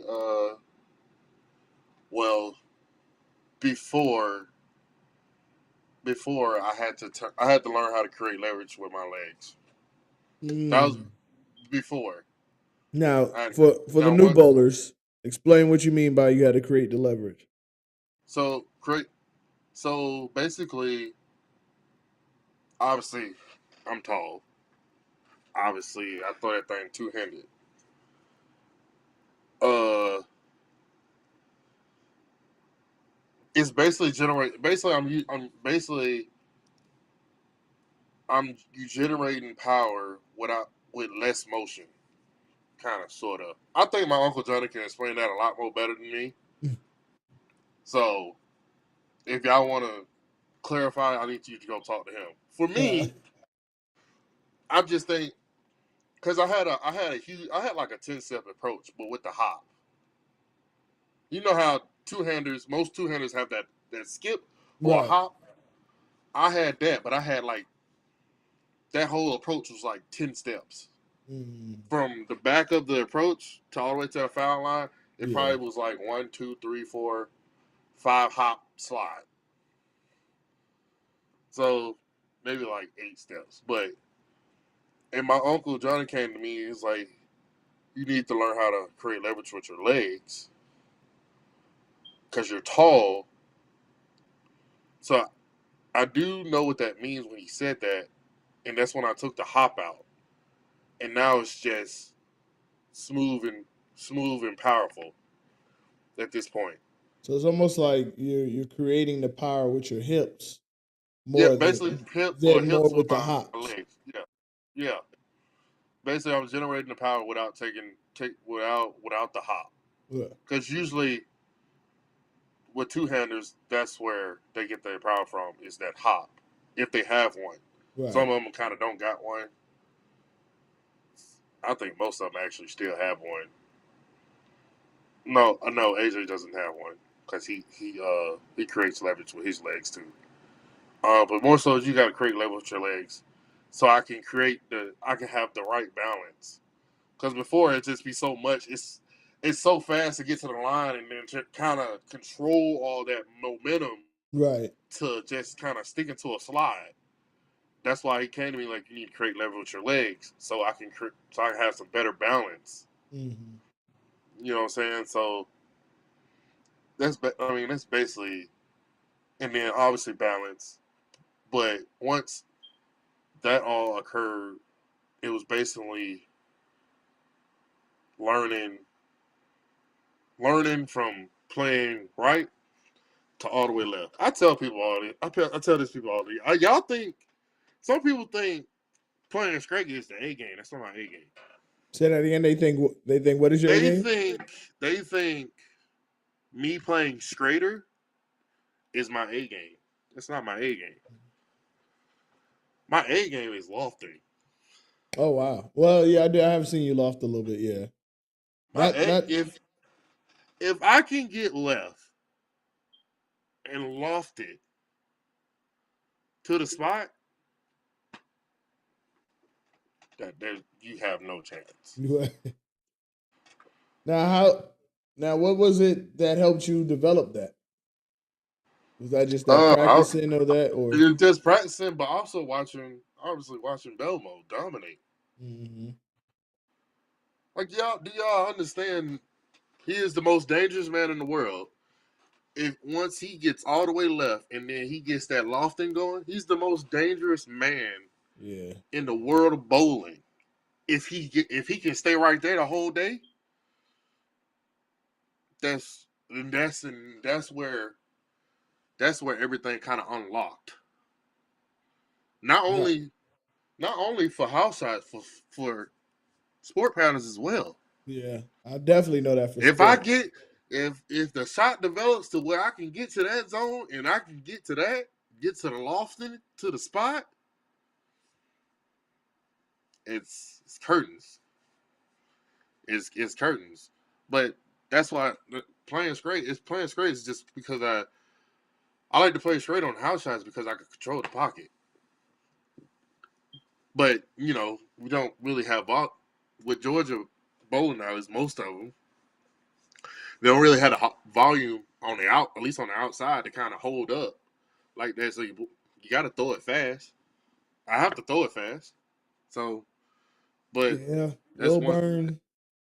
Except for Lil Burn, you can. I mean, I don't know. I don't. Lil Burn, Wil, Wilburn be I a don't gotta bowler. kind of throw it It's as a, hard, but it definitely can push down. it's a bowler suit. Yeah, it's bowl suit. It's Lil a, Burn, it is now, bowl suit.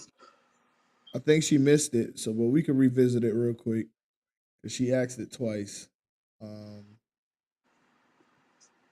oops. Okay, she said, How do you keep your mental game sharp when everyone else is going through a drought?" Oh, even when you're going through a drought. Excuse me. Hmm.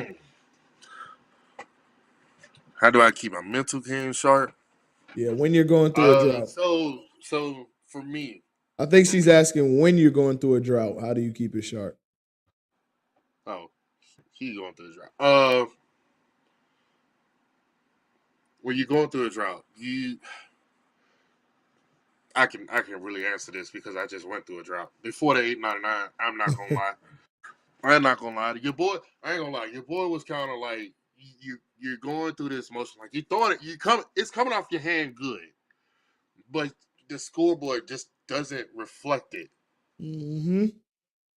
and you're just looking at it like my carry is terrible. Is it this? Is it that? You just have to come. I'm not gonna lie. After you finish league or whatever the case may be, you just come back and analyze. It's like, damn, that was a good shot. I wrapped the 10 pin. Did I? Should I play them?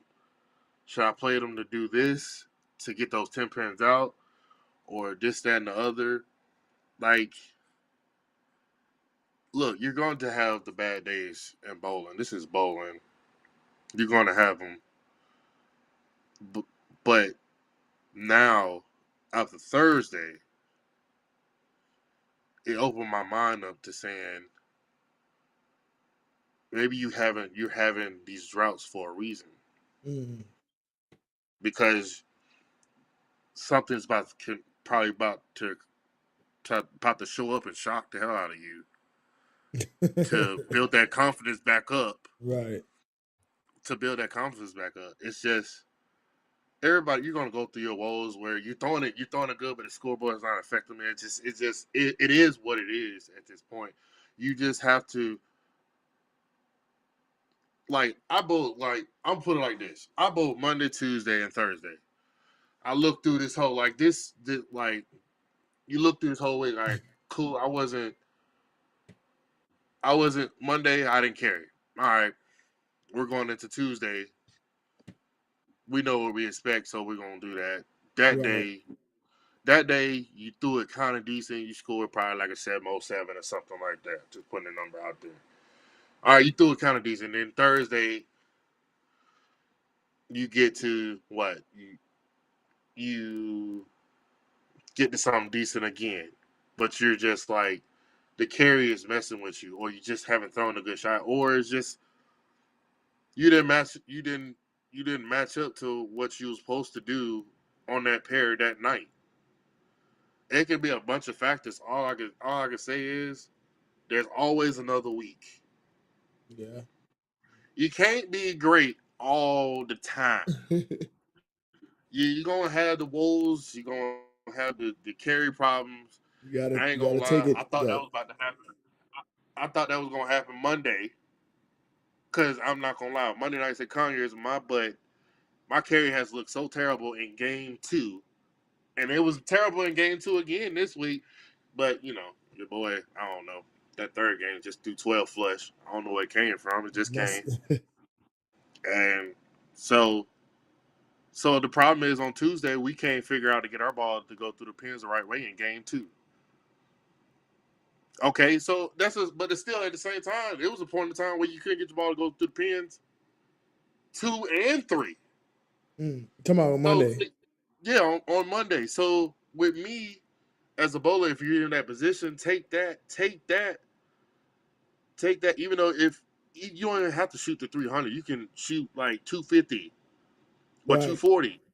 Take that as a small victory of okay, we know how to get the pins, we know how to get the ball through the pins We scoring. after game 2 and game 3. So one of the two games we know we can get the ball through the pins. Now we just got to figure out some trick of the trade to figure out game 2 to put a good consistent set together. Right. You see what I'm saying? So it's just week by week you have to analyze yourself and then you say and you game plan. I'm sorry, I take it that serious. I game plan for leagues. I'm up in this joker talking like, all right, what pair I'm on. I know they hooking a little bit this week. Like the 899 that night. I'm in this room. I was actually on the phone. I'm in this room like, all right, we on lane 1 and 2. What we gonna throw on lane 1? You know what? I like that Black Widow Mania. Yeah, it looked good last time we was on that pair. So we Right. gonna throw that on lane 1. Lane 2, yeah, we probably gonna use the Vaporize. See, I don't Get think with enough them. people do that enough. I don't think enough people pay attention to the actual I don't. lanes they on. No, they don't. I mean, they don't, and it's okay. But if you trying to up your game and actually trying to do something with this, I ain't saying take it to that extreme, but at least kind of prepare yourself to what's Right. going on. Because if like experience, obviously, experience is the greatest teacher in the world. You have to take the experiences and you have to use it to advance, especially in this sport. You have to use your experiences and take advantage of them, especially in Yes. this sport. Now, with this sport, with what you just said, that was a great question that she did ask about the drought. What do you do to keep the fun in the sport for you? Keep the fun in the sport. Yeah, to keep you from it feeling like a job.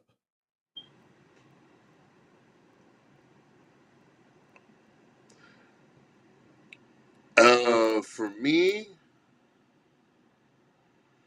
keep it feeling like a job. It's just you know what you signed up for when you try to do this sport. So loss, when you take a loss, um, like I'm not gonna lie, stay in your lane, The stay in your one in lane. Columbia? Yeah. You know, one in Colombia. Uh, the one in Colombia. Yeah, I walked in there, put a $150 on brackets, lost it. I know what I was getting into. I know what I was getting into when I got into this sport. Hmm. You're gonna bet on yourself, and sometimes you're gonna lose. Yeah. You have to just take that loss, and you got to swallow it, and you got to move on. Yeah, because then you came out, we won team rankings later that day. Yeah, So, yeah. So it's just when you yeah. try to keep the fun, it's just know when you win, enjoy it. But at the same, when you lose, you just lost, and it is what it is. But boy, it's well when you win. Oh Oh yeah. boy, How boy, how how important is it? How important is the fellowship around the bowling alley to you? the fellowship is very important. It's very important. It's very important. Because we know somebody come up in here acting crazy, and nobody knows him. Yeah. Everybody turning, everybody turning on that dude. Hmm. Like the mate. I'm sorry. I'm gonna have to bring this up. Javon, I'm sorry. I gotta bring this up. when I got back, I don't know. I don't know if he was there that night. It was on Monday night. We was still staying in Stone Mountain. We finished league, and somebody, I don't know, some dude up in there was bothering Candace, Corey's wife, Oh yeah, Candace I remember Bridges. that. Yeah, Yeah, yeah, you yeah. remember that night? Yep. Then dude pulled out his 40 with the laser. Hmm. But that wasn't the crazy part. It's the fact of the matter is everybody else pulled out their joint, Yeah. and I'm looking like be mindful. I'm only like a month back home. I'm like a month back home. PTSD. Yeah, PTSD at its finest. And all I know is I saw him pull out one, him pull out one, him pull out one. As Javon is being held at gunpoint, I see them jokers holding it at him. Like, what you about to do? Hmm. And I'm looking at this like, oh, this is amazing. Yeah. That's what I want to see. Somebody walk up in here, Yeah. We all and got each other's back. we all got each other's back. Somebody Yeah. walking in trying to talk crazy, everybody turning on it. We can have jokers at league that we don't like, but select somebody walk up in this joker talking Yeah. crazy to that specific. Nah, you can't. Yeah. Nah, you ain't walking here doing it while we around. Yeah. I don't think this Now we gets might talked not about like enough. dude. Yeah, Yeah. I'm saying we might not like dude, but you ain't about to do that to him. Right.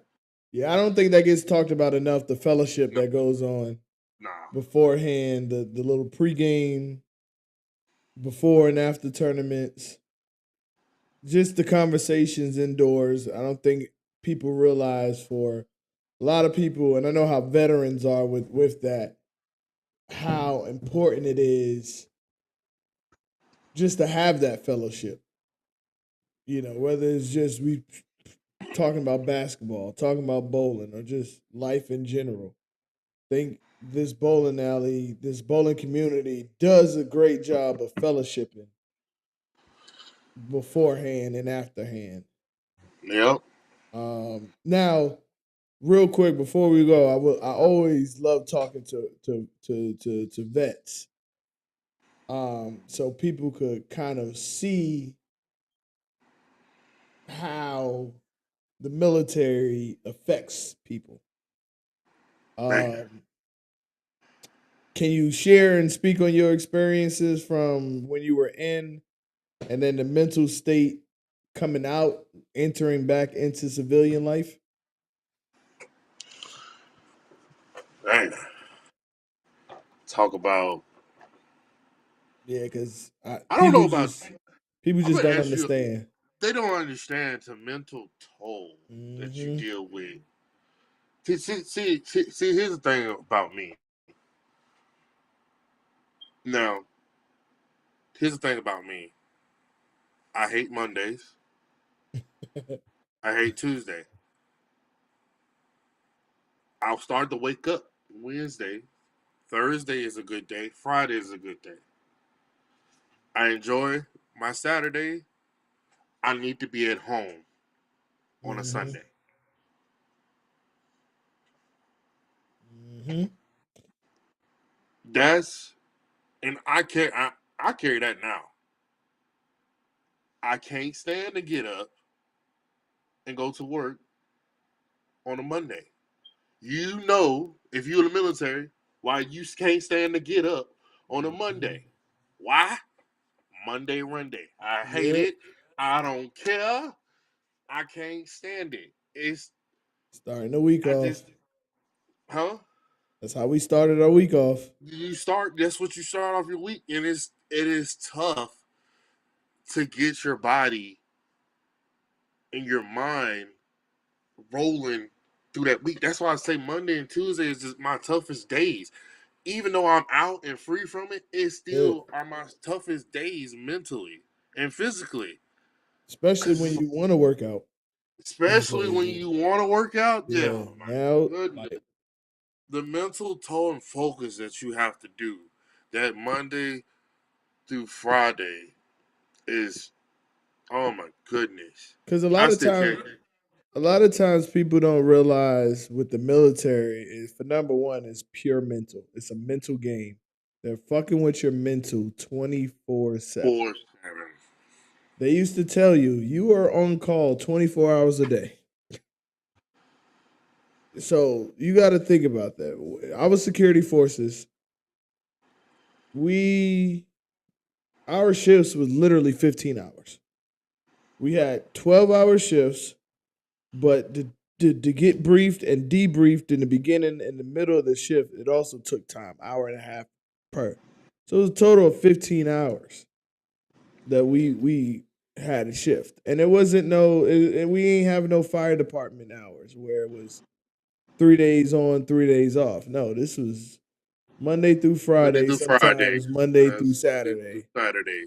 And Sunday we used to love chapel. Like even if you wasn't a religious person, it was just something different where you knew they actually cared. Like it was no formation in chapel. It was like you was singing these corny guitar songs, but you was just happy not to be in your unit when if you stayed on base and stuff. But yeah, I don't think people like you said, people don't and I love talking about it because it sheds light. People don't talk about the mental that turned into physical that you have to do in the military. And it is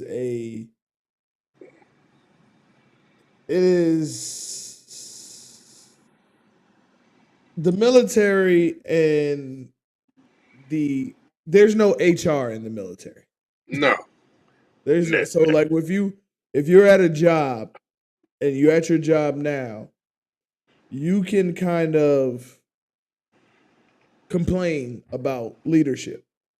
yeah, In the military, military. You cannot do that. if you are thinking about getting in the military, let me tell you something.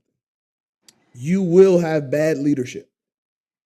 Everybody goes through it. Everybody You will have bad good leaders. leadership, yes, but you will You have want to terrible bad. leadership where you Oh, can't do a goddamn thing damn about it. thing. Like, and it is, and if you are, first of all, as a man, we think logical. It never makes sense when you have bad leadership. It's just a terrible, terrible situation to deal with. You just pray that this person get orders somewhere else or you get orders somewhere else. Like it's just but I think when you deal with that in the military, it does help you when you do see leadership now. Cause like in my job, I knew like we used to change positions like every year, and we had bad leadership, and you'd be like, you ain't gonna be here long. Like there's somebody's gonna complain about you in HR, you're gonna be gone. So in your workplace, it's a little different. But 9 times out of 10, too, that bad leadership know they're bad leadership. They know. Like their whole goal is just to make people's lives miserable. Or they just dislike you and choose to make your life miserable. But people don't realize the mental effect because in security forces, we had situations where you're going to sleep, but you literally have no idea how long you're going to be able to sleep. Because I wasn't married, I didn't have a family, so I had to stay in the barracks. So they'll come into your barracks and be like, "Hey, get up, we need you." You be like, "Nigga, I just got off. I don't give a fuck. Get your ass up. Get him. We about to. We somebody did something dumb. We need you. Everybody in formation." So, but I heard, yo, this is crazy. What were you in the Air Force or I was Army. Army? What was your job? 91 Bravo, wheel vehicle mechanic. Ooh, oh, so you had a good. So you had a job that you. My dumb ass got in trouble. That's why I was security forces. But then I even heard now, security forces done changed because these idiots then let somebody across seas. They let I forgot who it was, but they let them take over the base that security forces was in charge of. and they came on the base, and security forces ran. Yes, so now security forces they treat security forces. When I was in security forces was military police. Now security forces is damn near infantry. Totally. Like we were military police slash infantry, mainly military police. Now they got civilians in the Air Force now running military police and running the gates because that used to be our job. Now we're 100% tactical. We would have been if I was still in. I was like, man, let me tell you something. I would not have made it because the stuff. Now, talk to them about what overseas life was like Oh man. in the military. Ooh. I don't lie. Mine was decent till something popped off. Yeah. When it's not that, it's real when it's popped off. Mm-hmm. But ain't really nothing popped off because we was in the convoy, and then all I can see is flashing. I'm up in up armor, so I'm already kind of like I don't really care. But Mm-hmm. I'm also in the wrecker, so when somebody kind of blow out or get flipped over, Yeah, yeah, yeah, yeah. Yeah, you. I need y'all to send a squad, Mm, and I need to be circled up around me so I can get yes. this, and then we can head out. It ain't no, nah, we ain't doing Yeah, that. people don't realize you're you're protecting people that don't want you there. Right. That is scary. Like people It's don't scary. realize that Very is scary. scary. Jokers always setting up ambushes on you. Hmm. They blew up Oh, when I was in Kuwait. They blew up our barracks. I mean, our chow hall. oh my God. Yeah, that's what now. Like they taught me. Like if you see me excited, I would never run for nothing. Like unless I'm playing a sport, like or somebody's in danger or something. Because I remember the people they were running to the chow hall, and I was like, man, I'm gonna eat regardless. I'm not running. I'm tired, and I just saw. Like people don't realize the stuff like that do to you, and like you said, just being out there and there's nothing more eye opening than these people want to kill me. like Yeah. you said, like you said, if I got here, I need y'all surrounding me because I'm trying to hurry up and do this job with my heart rate at a million and get back to where it's safe at. Far as mechanic. But far as for us with checking with stuff, like I was in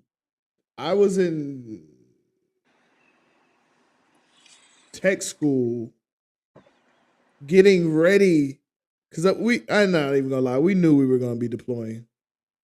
This was 03, 04, the heart of war in Afghanistan.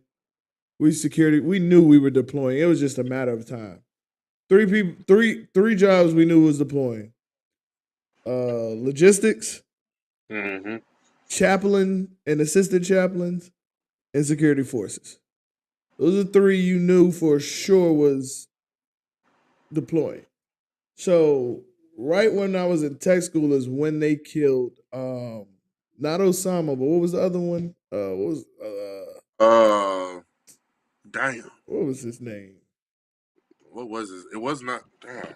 What is that? Oh, It was before what? Osama. It was for, yeah. Damn, I Damn. forgot his name. But I forgot too. But yeah, they killed him. And if anybody knows anything about war, it's never really Saddam Hussein. Yes, thank you. Yeah, DK. yeah, so, yeah, so, yes. Hussein, yeah, that's what I It's thought. never. Let me tell you something about war for those of you that don't know.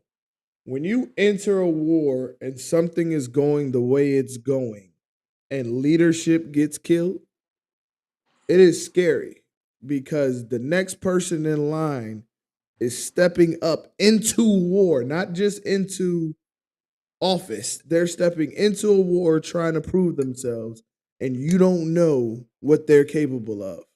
Mm-mm. That is some scary shit. So it's like Very. when they was like, "Oh, we got Hussein," and then it was like, "All right, you got to forget, just like you do, you got a family. He has a family that believes everything that he was preaching. So, and it ain't like them over there ain't like us.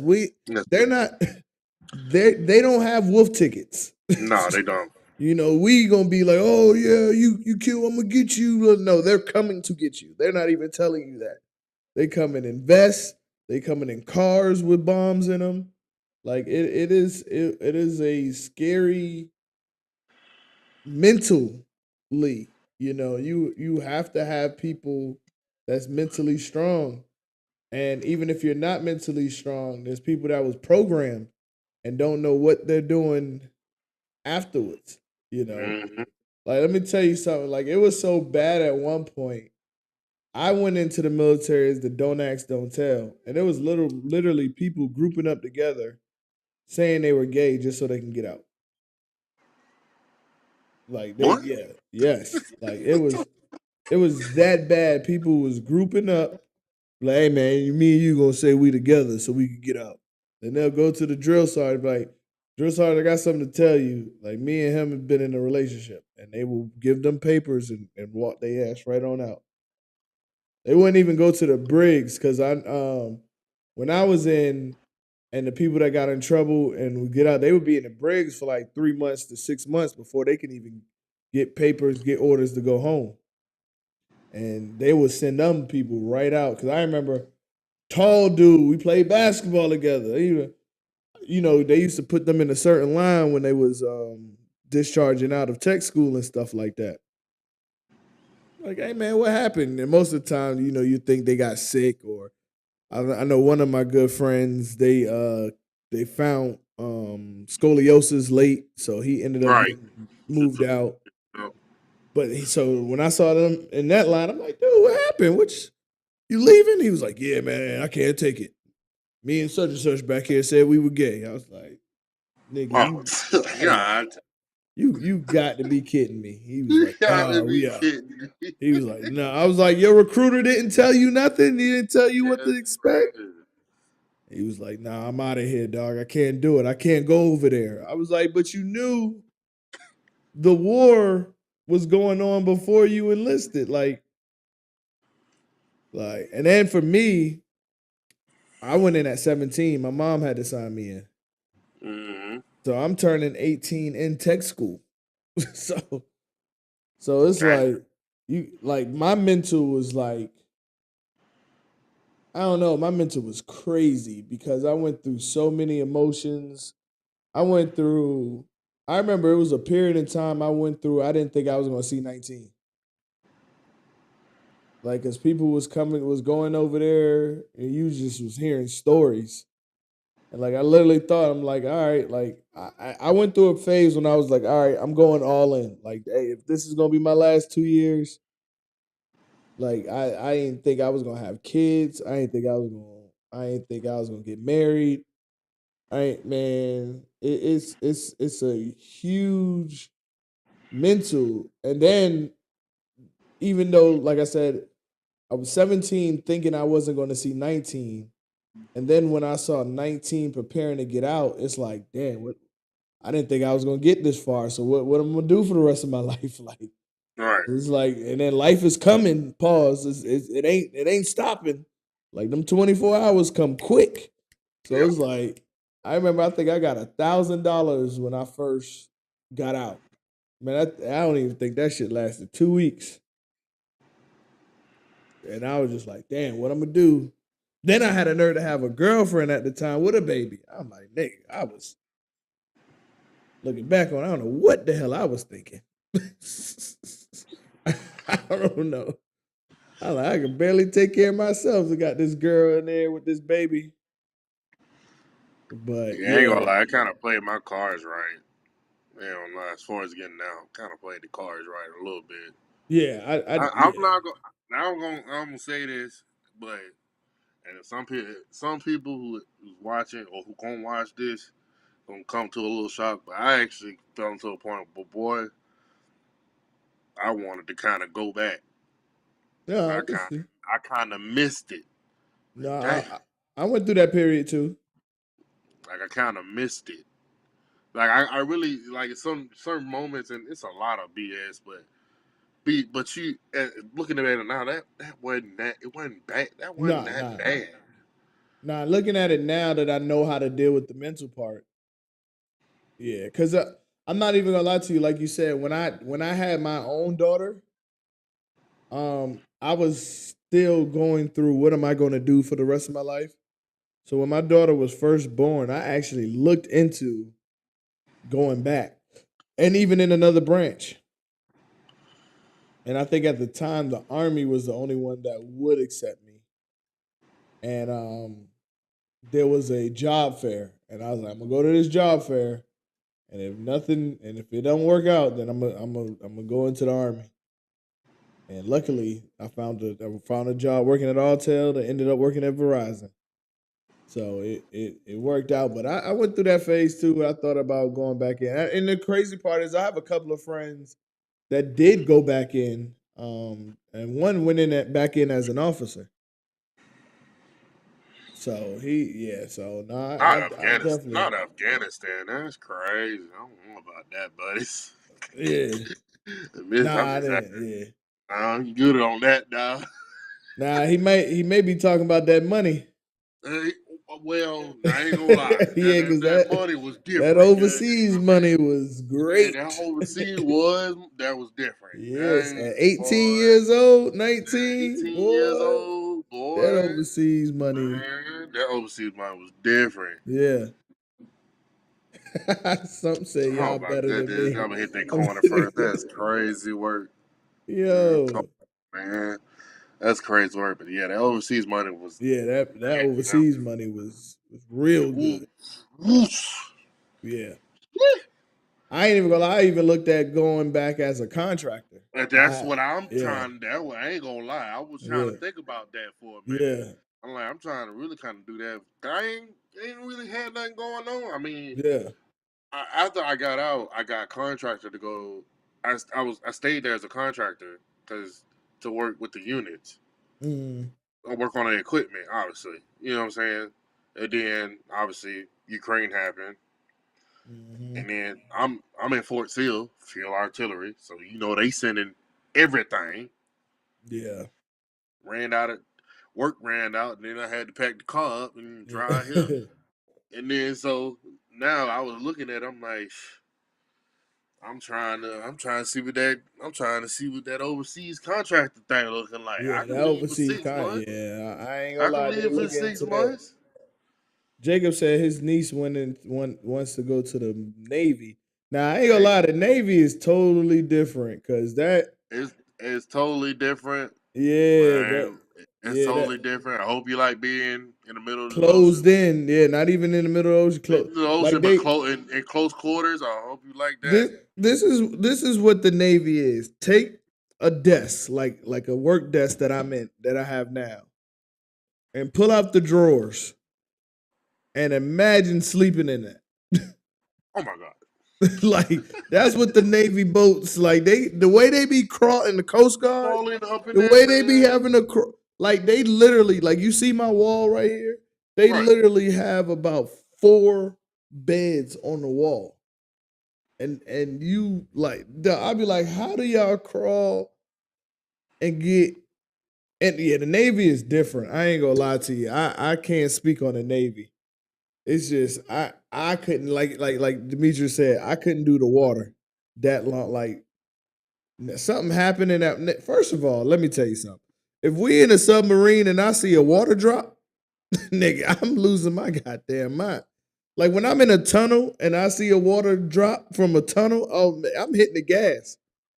I know you ain't supposed to switch lanes in the tunnel. I will let a drop of water hit my windshield while I'm in the tunnel. I'm switching lanes like a motherfucker, getting the hell out of there.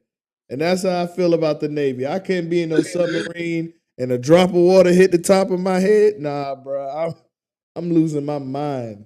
That's Like, crazy. Yeah, like that shit. That is true though. But it yeah, loses my mind, boy. I'm thinking that yeah, thing about the yeah. The Navy is different. Navy, that is different. but I Because I do. couldn't be on. You be on them boats. Now they make good money too when they on them boats. Oh yeah, they make good Yeah, money. yeah, they Oh make yeah, good money for when they on sure. their boats. For sure. I applaud her, and I applaud Mhm. her. I wish you the best, Yeah. but definitely. Now one thing I can say, if you a kid, and this is goes for out, I was pretty sure we don't got no kids around there, but people who are watching, you got those kids out there that's coming up like a junior or a senior, and they just and they hit you with I don't know what I want to do with my life in a junior and a senior stage. Mhm. Sorry, I'm recommending it. Either you going to the Air Force, Army, one of those, Marines. I mean, either way, you need Yeah. to go to the military. If you don't know what you need to do, it will start you off Yeah. so great. If you And I just was just about to touch on this what Jacob said. Well, what Jacob was asking. I ain't gonna lie to you. My only suggestion in going into the military now is as an officer. It's too easy. If you're it's too easy. Yeah, if you're a junior now, get into ROTC. Start taking some college courses. Going as an officer. Going as officers, If you easy going, money. yeah, if you going as an officer, it's a total different military. But I know it's easier than the officer. Well, I know it's easier than the lieutenant. That chief. Oh my Oh yeah, goodness. yeah, yeah, yeah. Chief in the Navy, yeah. Chief in anywhere. Oh yeah, chief Uh, anywhere because chief you ain't got to anywhere. do nothing more than your job. You gotta answer to nobody. Yeah, and then you could deny stuff too without being in trouble. Be like, I'm hey, telling chief, I need you to do this. That is not in my job you, description. that's not in my job description. Yeah, yeah, Boy, I learned the chief just roll up the PT formation like, nah, I'm cool today. I'm yeah, just gonna head to the office. yeah, Like, yeah, really? yeah. Damn, chief. Or But chief, if he do want to come up here and do PT, he just he'll run and then he'll just float off to his vehicle and I'll catch y'all at work. yeah, No repercussion, none whatsoever. yeah. He can do what he want. That's just it's so insane. It's so Okay, insane. he said she been in ROTC since middle school and asked about officer school because I got yeah. If she could get into officer school, that it's a Take it. different military. Yeah, Eh, Take it. yeah, Take it. I yeah, promise you. It's yeah. gonna Her benefit. life. Yeah, you'll have a house. You'll have yeah. Your life will be Oh, made. Yeah. your life will be Officer made. school. Officer school. They have a boot camp, but it's not like the normal boot camp. One thing the drill sergeant will always be scared of is the officers. Always scared of them. They always they gonna play the part for the officers. That's yeah, but the drill sergeant, yeah, officer school. That's you get more money going in as an officer, more time. Something said he was on the swim team. Yeah. It's He's the so- cleaning supplies, some bacon. Yeah, Damn, not hand you a rifle and just put you out there, man. Boy, yeah, boy.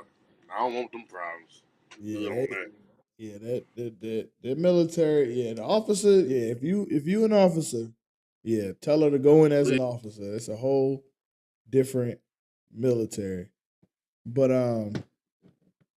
if you were, I got you because I'm about to wrap up anyway. All right, you good? Because I'm about to wrap up in a second anyway. If you say a junior, senior by, oh, you stupid. That is crazy, man. But man, I appreciate you coming on. Don't be a stranger. Oh nah, I ain't definitely nah. got to get you on. I I've just been felt like with everything's happening, it was only yeah. necessary. Oh yeah, definitely. Now I'm gonna hit you up. I hit up Julian. I hit up Dave. We gotta do a sports show. We got the NBA finals coming up, about to come up. We got baseball starting up. And then we, like you said, we just had the draft. Um, So I definitely want to do a sports show coming up soon. But real quick, who you got winning the NBA Finals?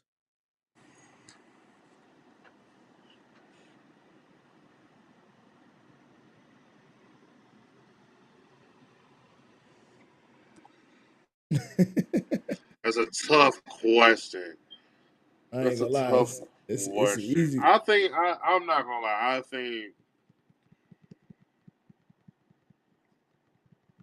I got the same team I got since I said since the beginning of the year.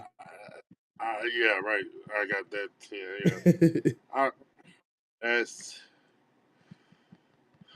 You know who I'm that about to say man. because because It's so hard. It's just so hard because that. I'm sorry, your Knicks, but I ain't gonna lie. nah, I don't got them That winning. cheat that Celtic them Yeah, I Celtics don't and think they're Cavs beating the series Celt. just Yeah, my hey, yeah. when I saw what Cleveland was doing, I in the beginning of the year, I wasn't a believer because years past they were injury prone. They just didn't gel together because I don't think they had enough on court time. But this year, they have definitely proved me wrong. So when I saw the potential matchups and the way Cleveland was going, I was like, if we get out the first round, that's a decent season. Of course, we did that today. But I ain't gonna lie to you. I don't care what nobody say. I don't care if it's Ant Man. I don't give a damn if if it's Hollenberg, if it's Tatum, if it's Donovan Mitchell, if it's Joker. Ain't nobody beating OKC. I'm sorry. I, Yeah. Oh, you I talking about okay? See, yeah if yeah I'm not gonna lie, I'm not gonna lie. I'm going with one of those East teams. The Cavs and the Cavs or the Boston. yeah I really want to go Cavs because it's because the pressure of Boston trying to repeat. yeah. That's my thing. And then I want to But see Tatum be healthy because even I ain't even gonna lie to you. And y'all know I love my Knicks. Even if Tatum is not healthy, I will still say Celtics in six. I against think who? I think right now with a healthy Tatum, I think it's going to be Celtics in five. But I still don't see no one beating OK. OKC is oh my gosh, they're just They're just. The thing is with the playoffs is just the matchups are yeah. it's just all about matchups, and obviously Memphis just just Nah, did they not put up no fight or whatever the case may be. because I just think of all about the. I think it's just all about the matchup. who is OKC next matchup would be the winner of Denver Uh, or Clippers, right? uh, uh, yeah, Denver and Clippers. Yeah, Now, I'm sorry, and I love now, Joker, I love Joker, but I ain't but gonna lie. they not. If they do see the Clippers, I like that better. Uh, Kawhi gonna have to turn into the old Kawhi. That's what I'm saying. That like, Yeah, yeah. like Well, I yeah, mean, he's still balling, but yeah. I He think, but I'm saying defensive wise, I think that that matchup will be a that'll probably challenge. yeah. That out That will of be the the challenge West, for that will yeah, probably be well. I don't know because Minnesota if they meet up in the Eastern Finals. I mean, I'm sorry, in the Western Finals. Minnesota team is big enough, pause, to match up with OKC. I mean, outside of Zubats, I mean, Batum was playing like he was playing back in Portland right now for the Clippers. yeah. He done reincarnated Yeah. himself. That's Because I ain't crazy. gonna lie to you, a lot of people don't know Batum used to be one of the most underrated He players in the league. one of the underrated players, When he and was in when he was in Portland, he was a Portland problem. with him, Yeah. Young Dane, and Yep. and Lamarcus Aldridge. Yep. And And them don't boy, forget, he played with Brandon Roy and yeah, he played with Lamarcus. Brandon. Yeah. Yeah, he did have a little piece of Brandon Roy. He did do that. Yeah, I'm sorry, He, Clippers not making the finals. They're not making the time. Clippers. He said what? Clippers. Clippers, yeah. I don't know. Yeah, the I, Nuggets is I I gotta see. I first thing first. I want them to win tomorrow, and I want yeah. to see them against OKC. Oh yeah. Oh I'm not. yeah. I'm not gonna lie. I want to see Houston and Minnesota. Yeah, not out of me. Yeah. I want to see that. Houston and Minnesota. Yeah. I want to see that because That's Houston. I'm them not young gonna boys lie. is a problem. Yeah. I'm not gonna lie. That Houston team with Sangoon. Yeah. that coach, Yeah. Yeah. Yeah. They boy. one player away. Houston is one player away. Houston, Detroit is one player that I just think Jalen Green just need to take him on another leap. you know what they I think need? I think like if if if Houston or Detroit was to get if they could finesse a way to get Devin Booker, like a bona fide like somebody to help Cade far as for Detroit or somebody to help Green that would far as be for a that. Houston, I was about to say that would be a better fit for it'll be a better Detroit. fit in Houston. I think. No. I like Detroit better because you already got Jalen Green. That's already a Well, on that scorer. spot, yeah. You But already then got a that scorer. that but then you can move Fred VanVleet, and free up that spot to make that a Booker Green backcourt would be crazy. But yeah, but I really have Booker at the two.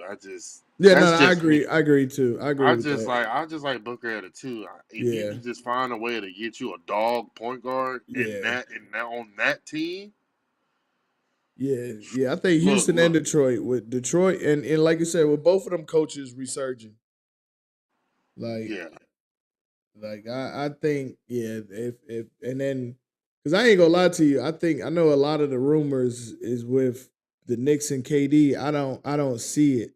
I don't I see don't it either. I don't see the Tom Knicks Tib, interested in that. But no, Tom Thibodeau is not interested in that. yeah, but I will say this: I ain't gonna lie to you. I wouldn't be surprised if we move on from Tom Thibodeau after this year. But I will say this: don't be surprised if we clean out the closet for Devin Booker. Whoa! Now that's not. Let me show you something a little bit. Let me put something on your mind. Now, if you move on from Tom Thibodeau, then the Durant move is in play.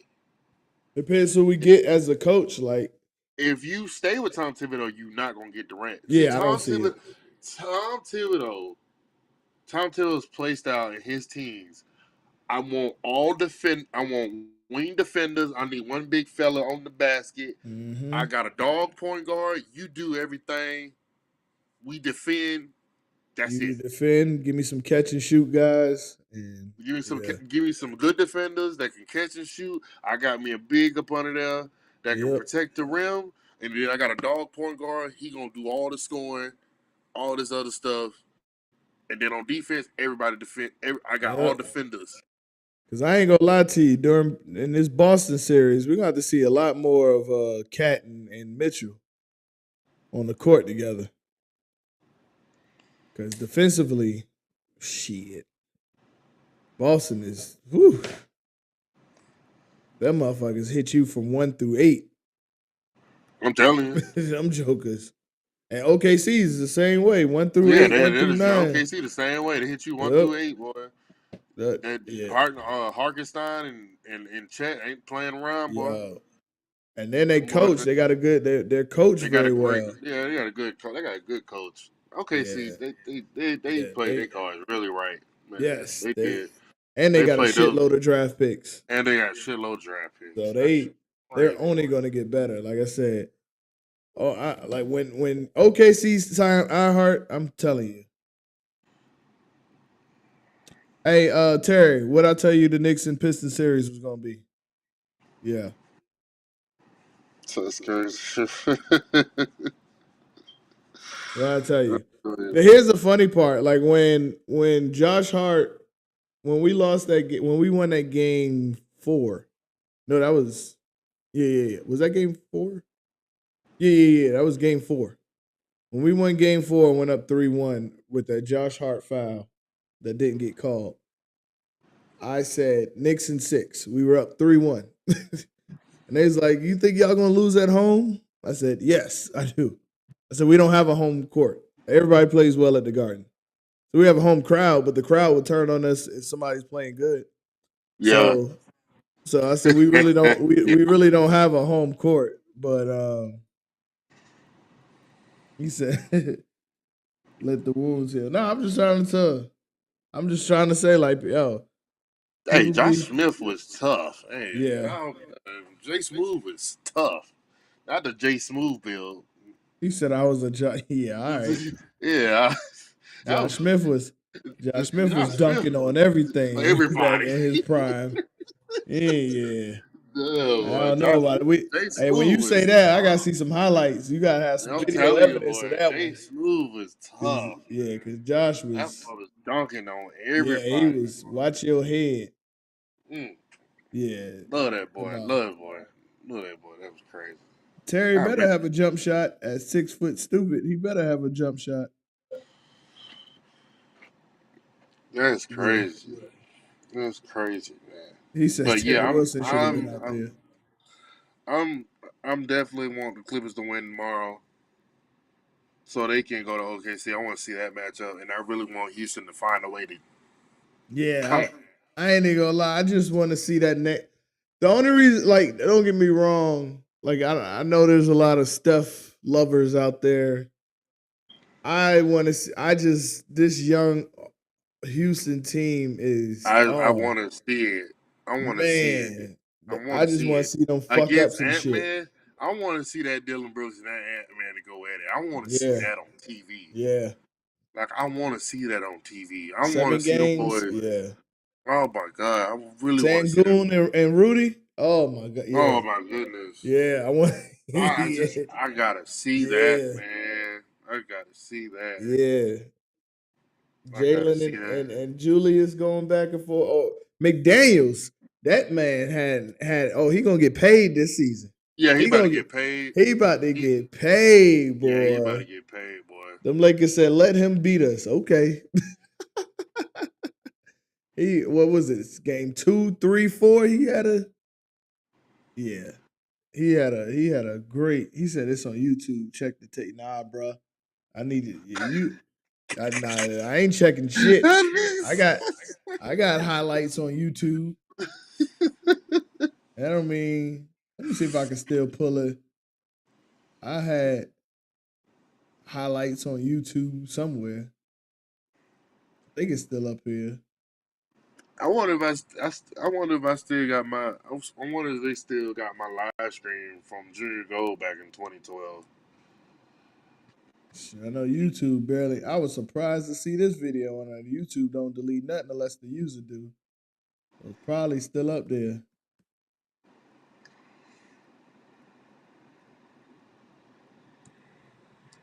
Let's see.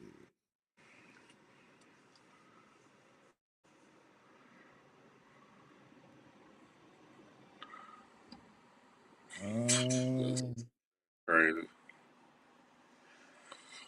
where?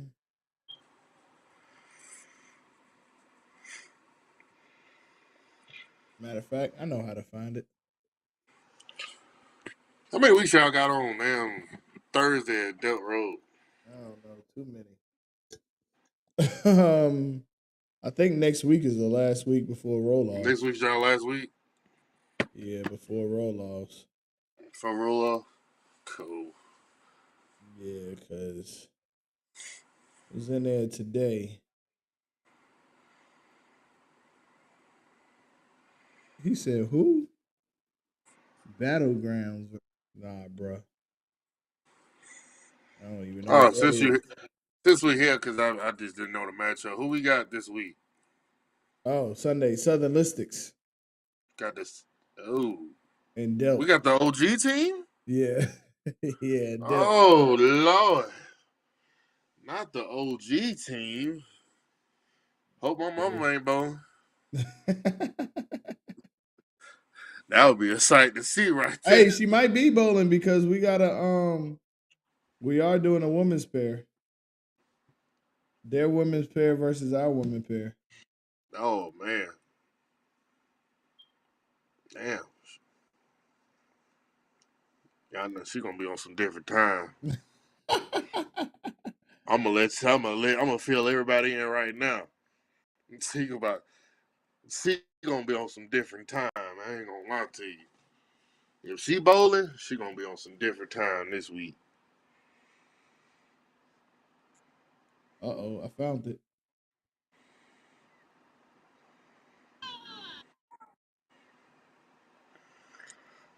Oh.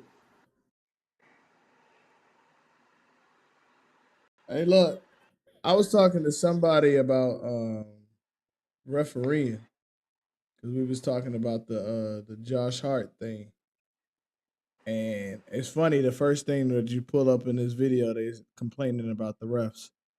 And I was telling Mm-hmm. people, man, refereeing has been bad since the land before time. It isn't nothing new. It's really nothing you could It's nothing different, it's really. nothing you could do about it but play through it.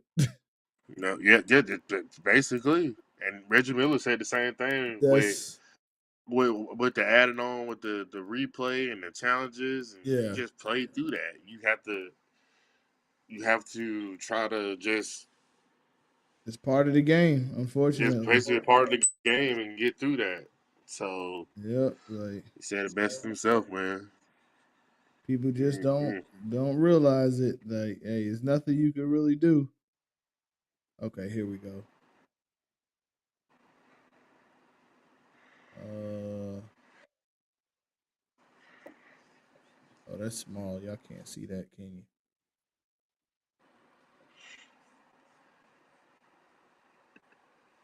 All right. I want this whole screen though.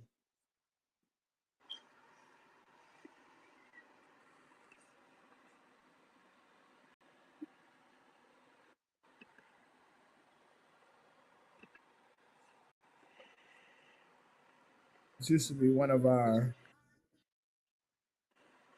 this used to be one of our big leagues we used to have in Virginia. We used to have a draft for this league and everything. This was what year was this? Um what year was this? This had to be like 2006, 2007. As you about to see me come on the screen with the Starberries. What y'all remember about the Starberries?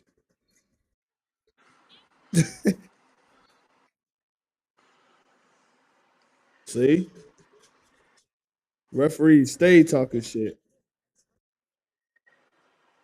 See, look at there. Water. Water That's crazy. with the Starberries. I think this was the semifinal game too. There you go again. Water.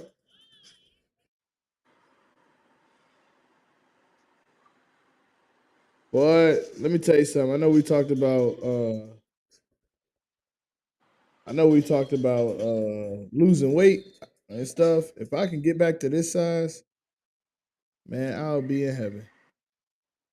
Oh, that's gonna be my focus this summer. Yes, I ain't gonna lie.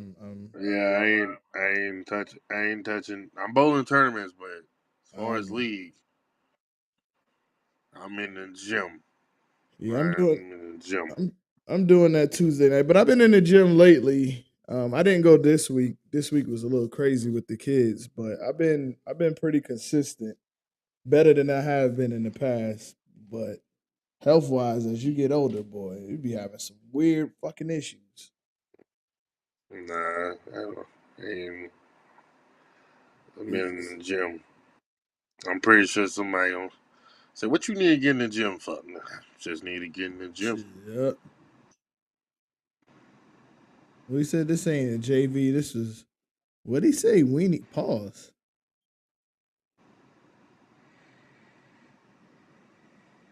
No, refs with a post game interview, what you want them to say? Yeah, we missed the call. Yeah, yeah. Let me tell you something.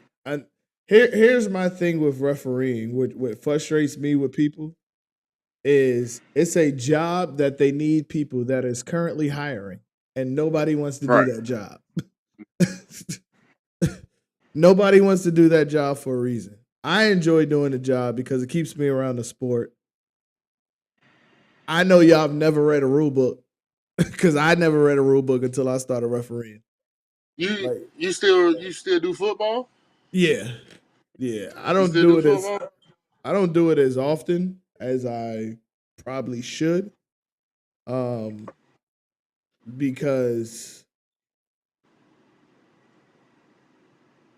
I don't know. It's I don't know.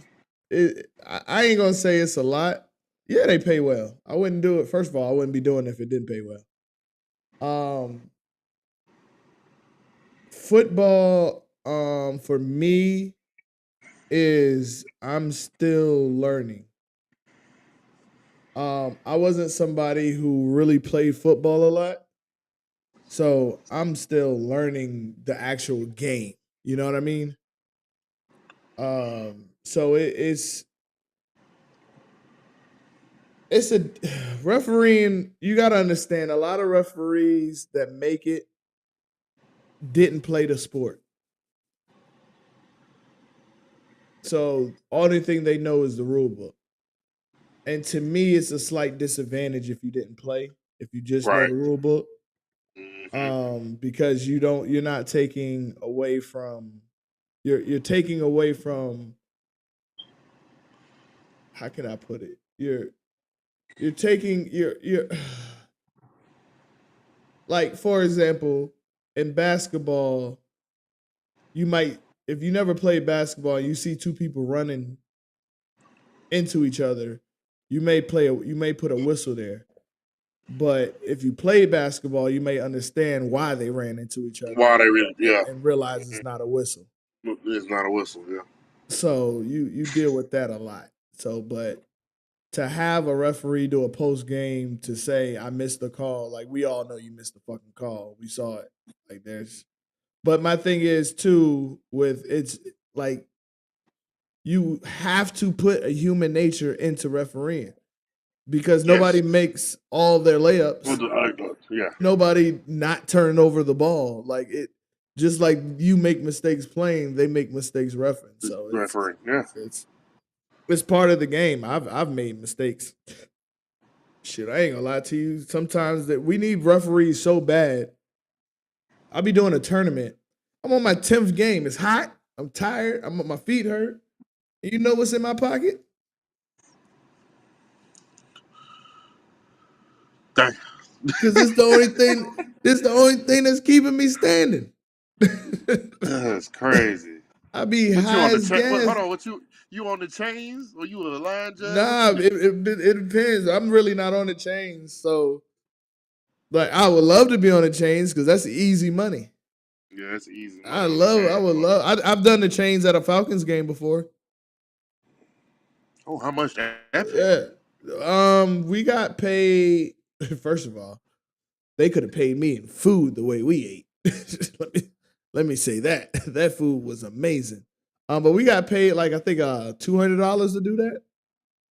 On a Falcons game? Yeah, yeah. It's not the chain is not that much at a Falcons game.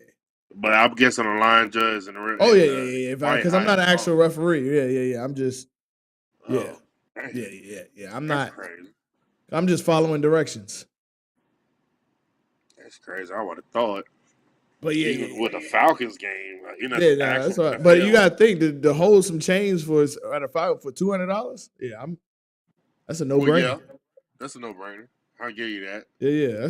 That experience. That's a Especially if they mess around both they play played. Sunday and then turn around and play a Thursday night. That was the last year. What's my man name? That the long time Charger quarterback before he just got traded. Philip Rivers? What? Yeah, Philip Rivers. It was his last year with the Chargers, Oh, okay. and he had a game-winning touchdown as time expired. And I don't know if you look on my Facebook page, there's a picture of me at the Falcons game with my on the field with my ref uniform on. Mm. That was that game. But yeah, no. Refereeing, don't get it twisted. Refereeing pays very well out here because I think you can do it year round. We're in a sports town, so like baseball and volleyball is probably my two Trust, highest paying. trust, you know, Yeah, I got a mama who takes it so serious. yeah, yeah. You can I you got can my mama literally that do takes it so baseball serious. and softball literally all year long. When I She first does it. moved down here, I didn't have a job, so the refereeing was I was grinding. I would go and do a high school game and then leave high school and go do adult either softball or basketball. I was making like 1,500 a week off of refereeing, and that was a grind. But now, like I could make over the weekend, you can make about $800 over the weekend. Yep. Friday, Saturday, Sunday, baseball, perfect game, but it's too fucking hot. It's too baseball. You're gonna make your money. Basketball. Oh my god! I wish they do something about basketball. Oh my fucking gosh! Basketball. They're still stuck at $20 and $25 a game, which is ridiculous. But you gotta think you're probably Especially if you run it. yes, but you gotta think too with basketball. You're doing about 10. You're gonna do about 10 games Oh God. over that Running? day, or yeah, you figure out how to run. Shit. Yeah, you figure. Trust me, when you do. Yeah. First of all, I'm not doing soccer. I ain't gonna lie. Soccer is the most running, but you gotta think with basketball too. You're not doing that much running. Because you learn to pace the game. You learn when you need to run, when you don't. Like if I'm working all day like that, first of all, you're getting a light jog. I'm not out here running. But I will say this: when you're doing tournaments, you know the games. You know the game I gotta be focused on. Like these two teams, you know what I'm saying? Yeah. Or this is about to be a blowout, or they don't really know what they're doing. Like Right. so you know what games you gotta turn. Now when you're doing high school, yes, you're running. So Yeah. That's um what I'm saying. They yeah, boys yeah, all the way yeah. on High the school, break. but you're not doing 10 high school games in a day. The So games what I'm like talking middle about, yeah, the middle games I'm talking about, school? you do, yeah, no, you're doing the 10 a game is tournaments. That's like rec league tournaments. Oh, okay. Yeah. High school game, you'll probably only do 4 a day. You'll do the 2 JV and then the 2 varsity, boys and girls. Mm. So, but yeah, with um with baseball, you're probably doing 6 to 8 games a day as far as the tournament. But those games, you're gonna be getting probably anywhere between $50 a game and all the way up to $75 a game. And then if you're doing perfect game, you could be getting anywhere between $125 to $200 a game. But you're only gonna be doing like 2 perfect games a day. It's too hot. It's too hot. Now I've done It's too motherfucking. yeah, it's It's too too fucking hot. hot. Now I've done 10 basketball games in a day. 10 I've done 5 Friday, 10 Saturday, 10 Sunday. That's up there at Emerson Mm-hmm. at that facility. Yeah, That I know. facility they built out there. Like I love going like that. They be like, "You want to go to Emerson? If you send me to Emerson, send me there all day. Don't have me doing 3 games and then taking all that drive. You know what I'm saying? But you gonna be making about $25 to $30 a game, but trying to get them to go up and pay out here. But the problem with this area with refereeing is you got people that will take pocket change. Like if somebody was to come up to you and be like, "Yo, I'll pay you $15," like hell, fucking no. But somebody will take it, and they will fuck it up for everybody. Because if we all Right. stop taking that money and make them go up, then it will. But funny story. That's how I met Alex. Alex Jordan. A lot of people don't know Alex Jordan. He could ball. Him and his brother, they can ball. That's how I met them. I was refereeing them playing basketball.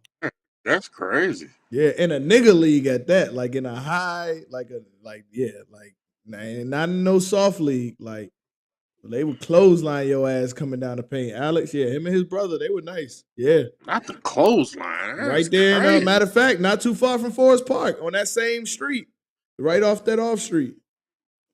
Not too far from the Forest Park bowling alley. It was, yeah, Mm. right. It was a church. It was. So if you're going back toward the interstate, not toward Terra Boulevard, but the other way, there's an Exxon, and I think it's like it's an Exxon, and across the street is that shopping center. It's like a Dollar Tree in there and stuff, laundromat. Hold on. So you said like far. So I'm coming down. Like I'm coming back from what 285, or I'm Yeah, you're coming going back back to from. 285. I'm, It's an I'm sorry. Exxon from Forest Park. It's an Exxon on your left,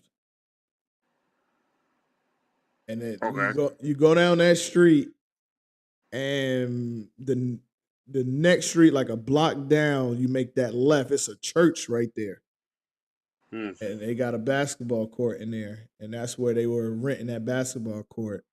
And literally used to go there every Sunday, and it used to be like from 1 to 8. It used to have like 5 to 6 games, nigga ball. Like it used to be me and this dude. We used to referee all the games. Yeah, Alex. Yo, I ain't gonna lie to you. Like you know me, Terry. I wouldn't lie. Alex can ball. Alex and Yeah. his brother. Yeah, they can play. Alex got a jumper.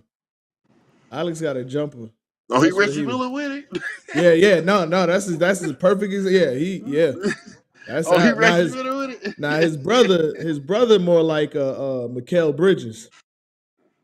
Kel Bridges. Yeah. Nice little jump on him. Could Yeah. defend a little Yep. bit. Lock Yep. your ass up a little bit. Got some dribble move. Yeah, his Got some little brother's. dribble moves Yep. too. Yeah, his brother nice, but Alex is a perfect example. Alex like a little Reggie Miller. He got a jumper. He got a little dribble package, but his jumper, yeah, Alex got a jumper. Like that's how I met Alex refereeing basketball, and Alex will tell you like them niggas. Lord have mercy, that was some nigga. They stayed fighting. I used to love it when they fight. Ball game. Oh, Ball you game. calling that? You Oh calling that hell ball yeah, game? hell yeah. I'm not. Oh, you got time for that shit? Yep. And then in flag, because we do in the South Side too, I do the referee the flag contact. And the flag contact, you can do everything but stiff arm and tackle. You can block like with your hands and everything.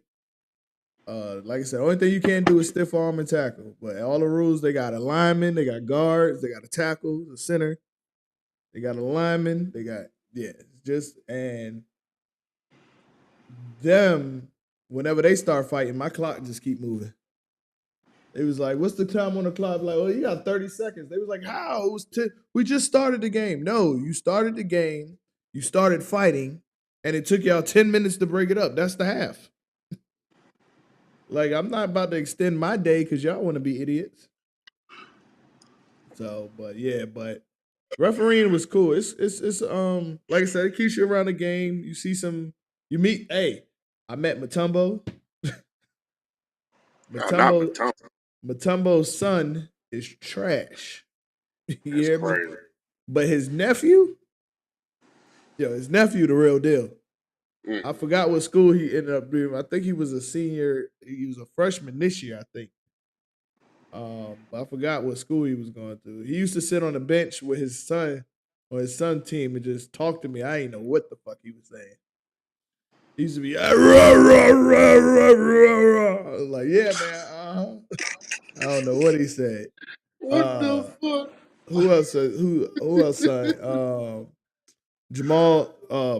Damn, what's his name? Jamal. I know it's Jamal something. He used to play for the Ravens. Running back. Jamal. He played with Ray Lewis and them before Ray Rice. I don't know that team. Damn, I don't know that team. And then he ended up going to Cleveland. I can't think of the name. His son, Jerome Bettis' son, was out here. I met his son. I refereed his son. Um, That's Jamal Charles. That's no, not no, no, Charles. Jamal Charles. That's not Charles, man. Jamal Charles got drafted to the Chiefs, didn't Yeah, yeah, he was. he? Yeah, he got drafted to the Chiefs. That was a dog. But who? Jamal Lewis. Yeah.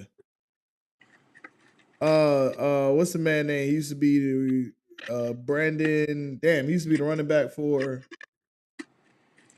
No, Jacob something. He used to be the running back for the backup running back for the Giants.